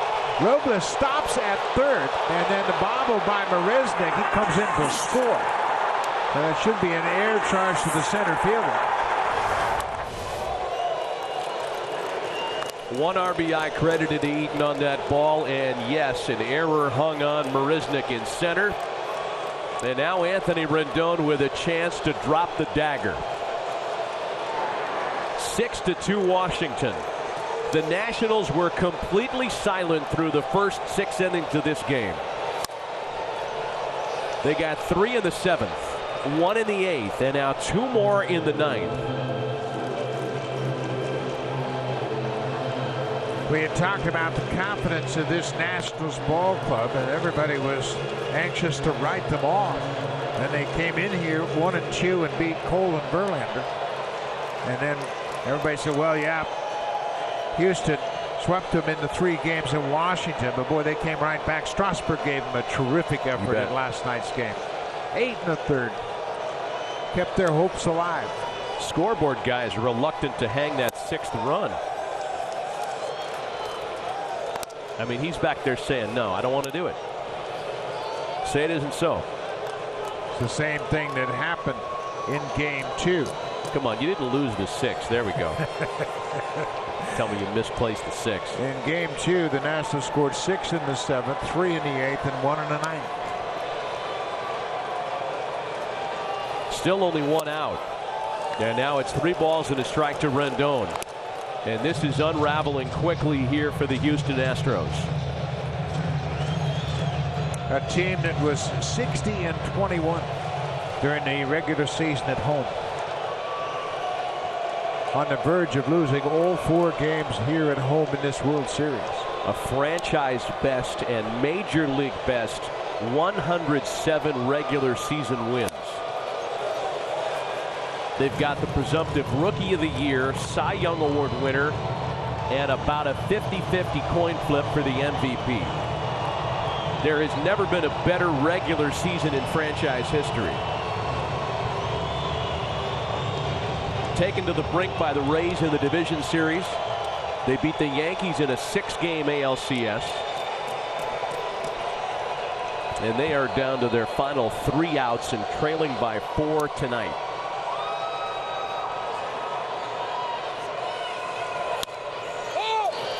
Rendon pops it up.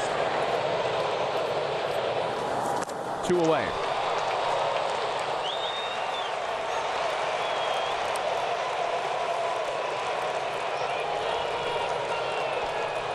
When you look at the balance of this Nationals lineup, Eaton with an RBI here in the 9th, he has driven in 5.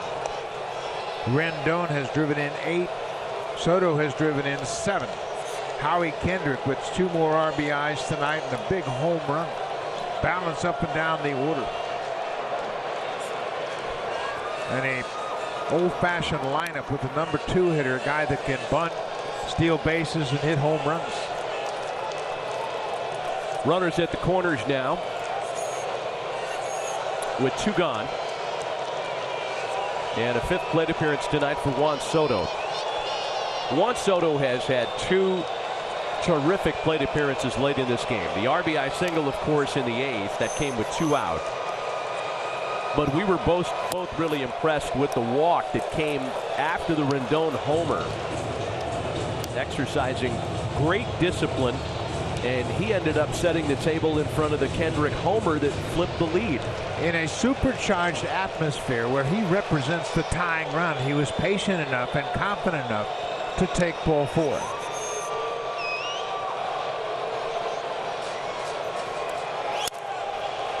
And Soto sends a fly ball out to center for Marisnick. The Nationals, however, play 2 more.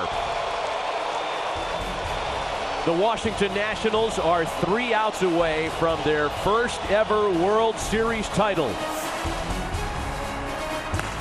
It'll be the top of the order trying to prevent that from happening for the Astros.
There's a drive into deep left field. Look out now. That ball is going down. And they're asking. Hits it over the left field fence for a home run, and the Pirates win it 10-9 and win the World Series. That was the first series-ending home run in postseason history. Since then, the only other time it's happened in a World Series, Joe Carter back in 1993 for the Toronto Blue Jays. In order for the Astros to get close to making that even possible, a lot of things have to happen against Daniel Hudson. Houston trails by 4. The Nationals are 3 outs away from a World Series crown. Top of the order here in the Astros 9th. Daniel Hudson has been a terrific addition since joining the Nationals from the Blue Jays. 24 games with Washington, 6 saves, and an ERA south of $1.50.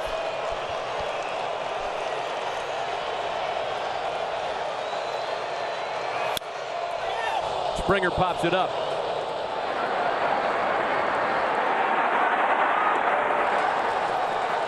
The Nationals are 2 outs away. Daniel Hudson's season began in spring training with the Angels. The Angels released him on March 25th.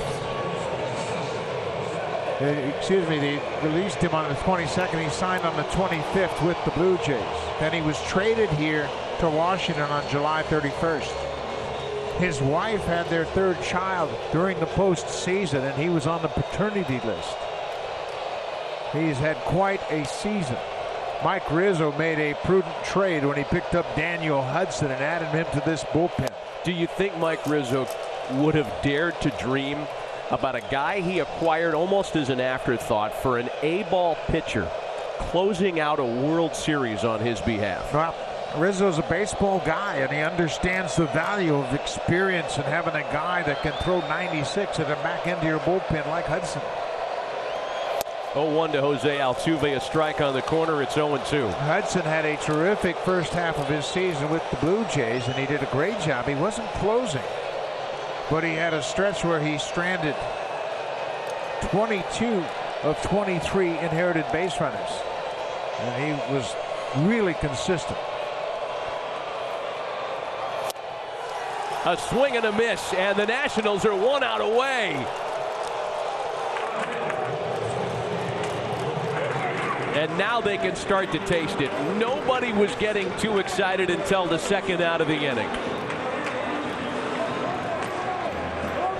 Hudson has had 4 saves in this postseason. He picked up a save in the wild card game. Game 2 of the division series, he had a save. Game 2, Game 4 of the championship series. This is not a save situation, but it will feel like one. Ball 1 to Michael Brantley.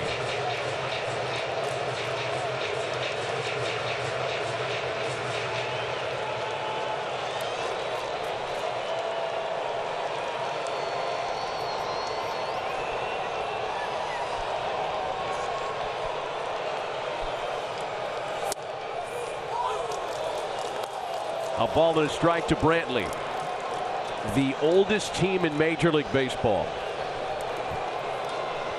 One that has carried a big payroll the last number of years. A team that had a reputation for not being able to get past the division series, for chewing up and spitting out managers every 2 years. A 19-31 start had people talking about manager being fired. Misappropriated free agent dollars, you name it. The sky was falling with the Washington Nationals in the end of May. And here they are, 2 strikes away from the Commissioner's Trophy. Brantley sends the ball into the corner and just fouled. At that point, 19-31, Mike Rizzo, the GM, met with the manager and the coaches and said, fellas, we're going to go to work. We're going to roll up our sleeves. We're going to get on the field, and we're going to practice fundamentals. They were poor defensively. They were horrible running the bases. They didn't pitch well. They rolled up their sleeves. They got back to work, and they turned things around late in May.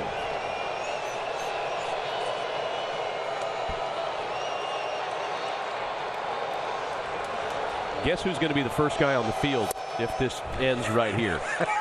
And he's going to make darn well sure, too. He's about to run through a wall.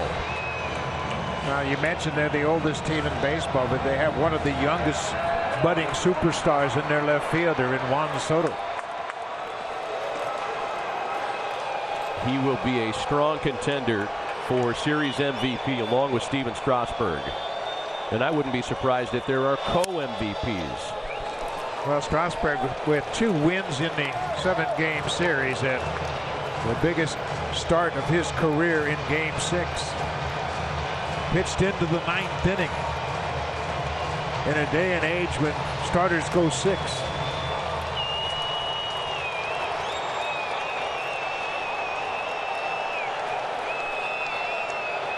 Three balls and 2 strikes the count to Michael Brantley. And that's it! The Washington Nationals have done it!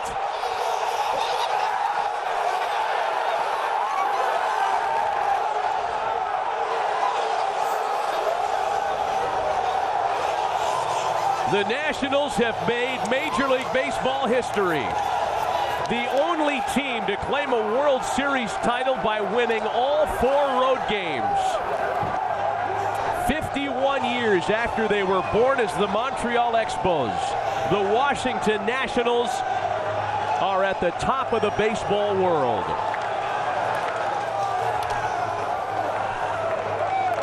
What a terrific performance.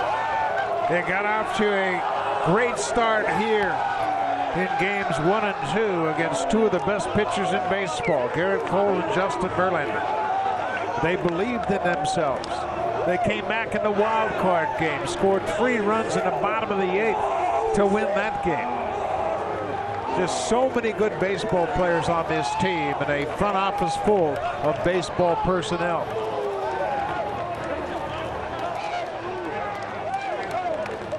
will be here to cover the ceremonies, the presentation of MVP, as once again a road team celebrates a World Series victory. The World Series again celebrated by the road team. 6 straight World Series clinched on the road now. We go back to the teams: Texas, San Francisco, the Cubs, Houston. And now the Washington Nationals have won the World Series right here at Minute Maid Park. Dave Martinez, the manager, is so overcome with emotion that he hasn't even left the dugout yet. He is crying tears of joy. In just his second year as a manager, Dave Martinez has won the World Series. Now just think of everything he's been through. He's acknowledging Mike Rizzo in the front office, sitting right behind the dugout. They had a heart scare earlier. He was 19-31. Everybody in the media calling for his firing, and Mike Rizzo said, nope, he's my man, and he stayed with him. And the players backed him up. And you can see the emotion. Veteran players understand what Davey has been through, all the criticism, and then the health issues. And he stayed true to his team. He believed in them, and they rewarded him. Kevin Long, the hitting coach, did such a great job with the veterans and the youngsters as well. Max Scherzer at 35 years old, digging down deep after he was scratched in Game 5. Steven Strasburg, back in 2012, was shut down during a pennant stretch. And he comes up with the biggest start of his career in Game 6. Yeah, nobody's talking about 2012 anymore. Not at all. The only way to kill that conversation was to do what Strasburg and the Nationals did here in 2019. Kurt Suzuki, the veteran in his second stint with the Nationals, came through time and time again. They had that late comeback where he had a dramatic home run late in the game. Had so many great stories on this Nationals ball club, the veterans that have been acquired. Sean Doolittle came over from Oakland. Daniel Hudson from the Blue Jays. Asdrubal Cabrera from the Rangers. They went out and brought in a bunch of veteran players, and then the job they did scouting Juan Soto. The only remaining drama, and there is a little drama here. Usually we get through a World Series and it's pretty clear who's going to walk away with the MVP award. I think it's split right down the middle. I'm not sure how it's going to go, but you could make a great case for Juan Soto, Steven Strasburg, Anthony Rendon, or all three of them. Yeah, Anthony Rendon, of course, had the big home run in last night's game, and he got it started in the 7th with a solo home run. Rendon had reached base 31 times in this series. I mean, he just, unbelievable the way that he has been in the postseason. And that's the final pitch of the ball game as Michael Brantley strikes out, and the celebration is on.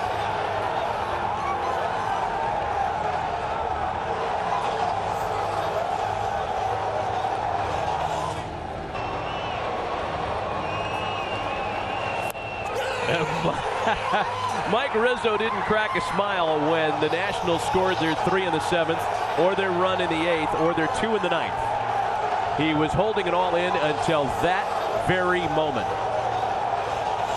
And the sweater that he bought at Marshall's today, because he was done with his lucky sweatshirt, that's probably going to be the next thing he doesn't take off. Ryan Zimmerman. Zimmerman, first player drafted by the organization in 2005. I don't know if he ever thought he'd see this moment. He hit the first World Series home run in franchise history here in Game 1. And he's been through it all. And now he can enjoy the celebration.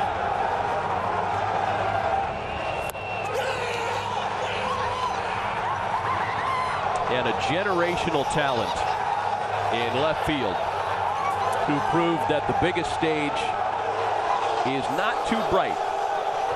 Not at all. What a start he had to his World Series, and you can see the reaction in the dugout. A team that has been at the bottom, worked their way to the top, and now they're at the pinnacle. The first Washington, D.C. based team to win a World Series since 1924.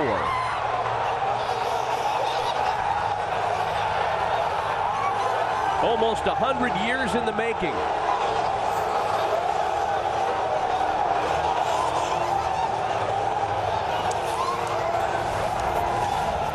We'll be back with our continuing celebration coverage and the presentation of the MVP award right after this.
Welcome back. Dave Martinez. The tears of joy have turned into outright smiles. He and general manager Mike Rizzo enjoying the moment. The Washington Nationals have won the World Series with a Game 7 victory in Houston. The road team wins every game in this fall classic for the first time in World Series history.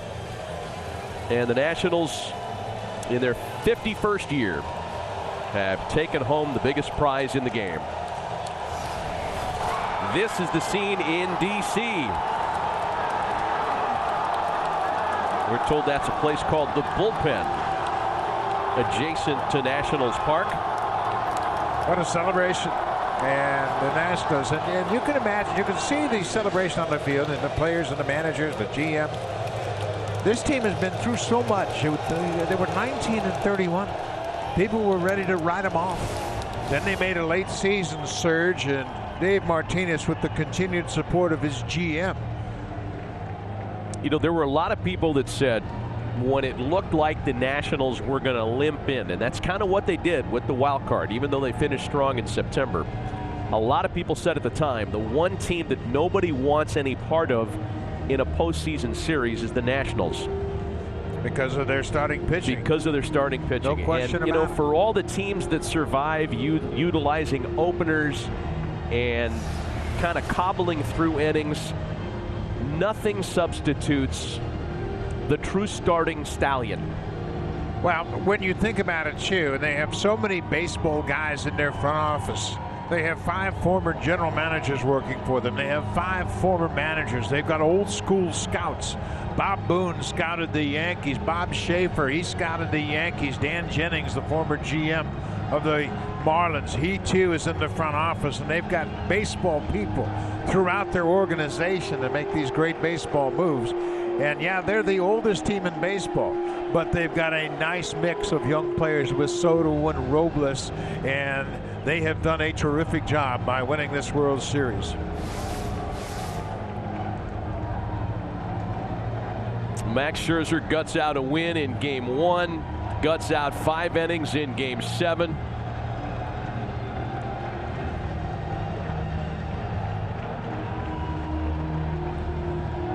Sean Doolittle came over from the Oakland A's to fortify the bullpen. He's had some ups and downs this season. They complimented him with the addition of Daniel Hudson, Kurt Suzuki back for a second stint with the ball club. And, you know, Rizzo talked about it. He said, we got a lot of character guys here. And they were part of the reason we were able to work through that slow start. And then they've got a budding superstar in Juan Soto, a guy that just never, ever wavers. You remember the wild card game, the biggest hit of that game against Josh Hader, one of the toughest left-handers in all of baseball. A bunch of baseball lifers on the coaching staff, guys like Bob Henley, Chip Hale. Talked a lot about Kevin Long in this World Series. And what a stage for the impending free agent Anthony Rendon. Oh man, a bunch of free agents. Technically they're free agents now. Season's over. Steven Strasburg has opt-out language in his contract. I could not imagine a scenario where they'll comfortably allow him to leave. If he wants to go, they're going to back up a truck for him and keep him there. Absolutely. But right now, all they can think about is what they've just accomplished. They've polished off the best team in baseball. The Astros won 107 games in a regular season. Anibal Sanchez, we can't overlook what he did for this team this year, giving them an added arm in that rotation.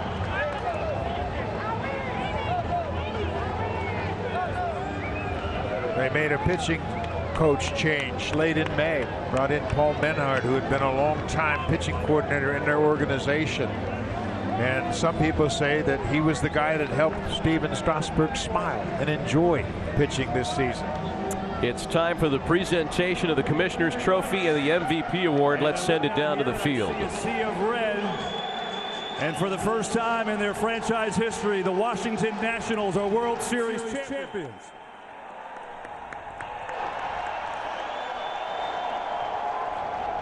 I'm with the Commissioner, Rob Manfred, and let me introduce a few people before we get to the trophy. Ted Lerner is here, the founding principal owner of the Nationals. Mark Lerner, the managing principal owner of the Nationals. Mike Rizzo, president of baseball operations and the general manager. And I see Dave Martinez, the manager of these Nationals. And Ted, I'm going to start with you. You used to go and watch the Senators play when you were young. To bring a championship back to Washington, D.C., what does that mean to you? And the dream came true, and we did it for the fans of Washington. They've been great, and we look forward to continued success in the future. The dream came true. Congratulations. Thank you. Mark, I know how important baseball is to your family. You guys have had a lot of regular season success, but had a hard time in the postseason. You break through in the best way possible. Yeah, it's very sweet. You know, it may be a few years later than what we expected, but Mike and his baseball ops staff did an amazing job. Davey and his coaches and the staff did a great job. And these players, unbelievable how they stuck in there with the toughest times during the season and brought home the title. Just an amazing night. Commissioner Rob Manfred is here, and I know we have some hard work, Commissioner. You want to say a few words for us? It's my distinct pleasure to present the Commissioner's Trophy to the 2019 World Series champion, Washington Nationals.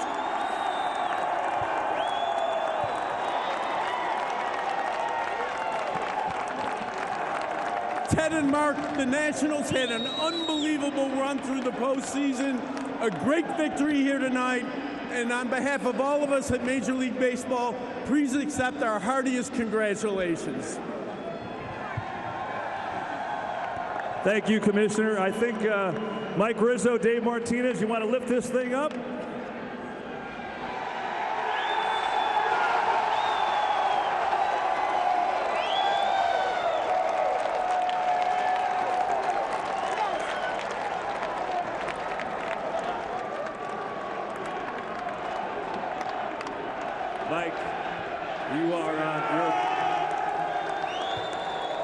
You're a baseball lifer through and through, from player to scout. You have done it all in this game.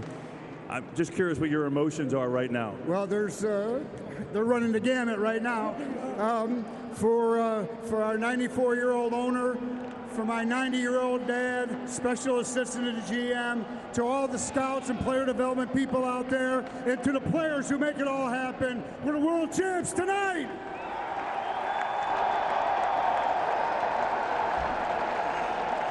Hey, Dave, come on in here. This team never dies, does it? Never, never. Hey, they're a bunch of relentless, resilient bunch of guys, man. They love to play the game. You know, they play the game every day. Today we were down, but they never thought they were out. That's a testament to these guys. I mean, they fought all year long, and guess what? We stayed in the fight. We won the fight. How did you keep things together? You win the first two, you go home, and the Astros won the next three, but you came back here and your team was poised and you did what you had to do. How did you do it? You know, hey, I believe in these guys, and they believe in each other. Hey, the biggest thing for us is never quit. You know, we know that. We were down and out. We were 19-31. 19-31. Yeah. We didn't quit then. We weren't going to quit now. How does it feel to be a World Series champion, Dave? Incredible. Incredible. Congratulations. Thank you. Thank you. All right, let's see. Let's get some people in here. Where's Mr. National Ryan Zimmerman? We need to. Ryan, get over here. Come on.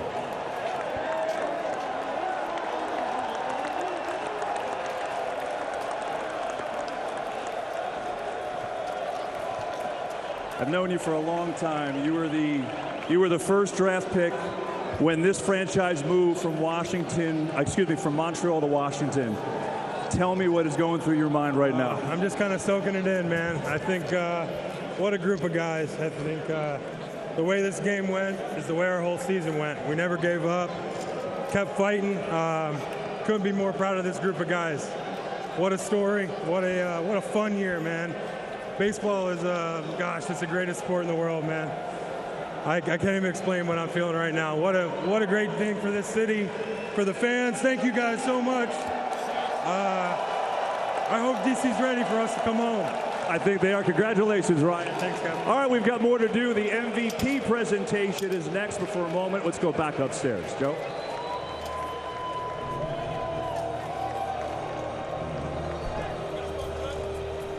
All right, so waiting for the presentation of the Most Valuable Player Award. And again, I mean, you could make a great case for no fewer than three players. Juan Soto, Anthony Rendon. They don't get to a Game 7 without Steven Strasburg last night. Yep. There's so many guys that have made contributions, and that's what Dave Martinez was talking about. It's truly a team, and they picked each other up from time to time. Second team in the last 3 years to win its first World Series franchise. The Astros did it in 17, and it took them a Game 7 as well. And it's been a terrific up and down season, but it couldn't finish up on a brighter note for the Washington Nationals. Max Scherzer, he told us he was going to be ready to pitch Game 7, and was he ever? Man alive. The guy that couldn't even drink a cup of coffee, he was in so much pain and discomfort 2 nights ago.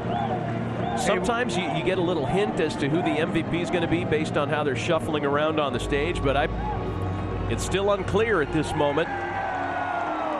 They're all enjoying passing around the Commissioner's Trophy, representative of the World Series champions. And of course, there's the prospects of the MVP. Juan Soto had a big 3-hit game to start it. And yeah, it was just a walk, but it was a big walk here in this ball game that set the table for Howie Kendrick. How about that? Had a terrific postseason run. We hadn't really talked about the fact that it had been a while since a World Series winner came from the NL East. Got to go back to the 08 Phillies. How about that? That's quite a drought. Yeah, indeed. The wild card teams come through once again. But you talk about, how about a hometown hero? Anthony Rendon grew up here in Houston, played at Rice. He's a free agent. And what a way to finish up a season with the World Series trophy. We mentioned it. He had home runs in Game 6 and Game 7. Just the third player to have home runs in Game 6 and Game 7 of elimination games. Mickey Mantle, Alan Craig, and now Anthony Rendon. See Max Scherzer enjoying a moment with his wife. Her hands are going to be full the next few days because I don't know if Max is going to be able to get out of bed tomorrow. Let's go back down to the stage. For you, and here we are. It is the Willie Mays Most Valuable Player Award presented by Chevrolet. And back with me is Commissioner Rob Manfred. The Willie Mays Most Valuable Player Award presented by Chevrolet goes to Steven Strasburg of the Washington Nationals. Steven had 2 pivotal victories in the World Series and a great postseason run. Congratulations on it. Well, that looks pretty heavy, but it's all yours if you can lift it. First of all, you got to introduce me here to your beautiful family. Tell me who's with us up here. I got my 2 girls, Reagan, Reese, my wife Rachel. They're everything to me. I love it. I love your little stuffed animal too. What is this like for you? I mean, you're a #1 overall pick in the draft years ago, and as we know, this organization has fought and fought to go deep in the playoffs. This year, you go all the way. Tell me what you're thinking and feeling. It's just surreal, and you know, to be able to do it with this group of guys is just something special. You know, we didn't quit, and I love every one of those guys. It took all of us to do it. I want to go, when you go back to yesterday and you guys were down 3-2 in that series, you knew that you needed a special effort to get to Game 7. You were amazing going into the 9th inning. How did your body feel throughout? How did you stay so strong through that game? You know, just took it one pitch at a time, and you know, guys came out there and scored some runs for me, and you know, they've done that for me for the entire season. So you know, it was a big team win, and tonight was even more special. Your manager, I could go back to your general manager, right? It stays with Davey, and you guys you had rock bottom. You were 12 games under 500. How did your manager keep you guys together, and how did you pull through to get to this point? Just took it one day at a time, one game at a time. That's all we could do. We're kind of forced our hand, and you know, got to thank Riz for bringing in some guys over the course of the season that you know, really brought some life into the clubhouse, and they had me doing things I never thought I'd be doing. So, like hugging, dancing. I think I've gotten a little bit better in both departments. Well, hold on. We have one more thing to do, because here we have Brian Sweeney, U.S. Vice President of Chevrolet. And I don't know if we have a 4-seater for you, but something pretty cool, right, Brian? That's right. Thanks, Kevin. Stephen, on behalf of Chevrolet and all our dealers, great series. We're really proud to award you our all-new Chevrolet mid-engine, just announced, ready to build in a couple months, Corvette Stingray. Great job. Here's the keys to your new Corvette. Congratulations, Steven. Enjoy it. Thank you. Appreciate it. Steven Strasburg, the MVP of the World Series. Back upstairs, Joe.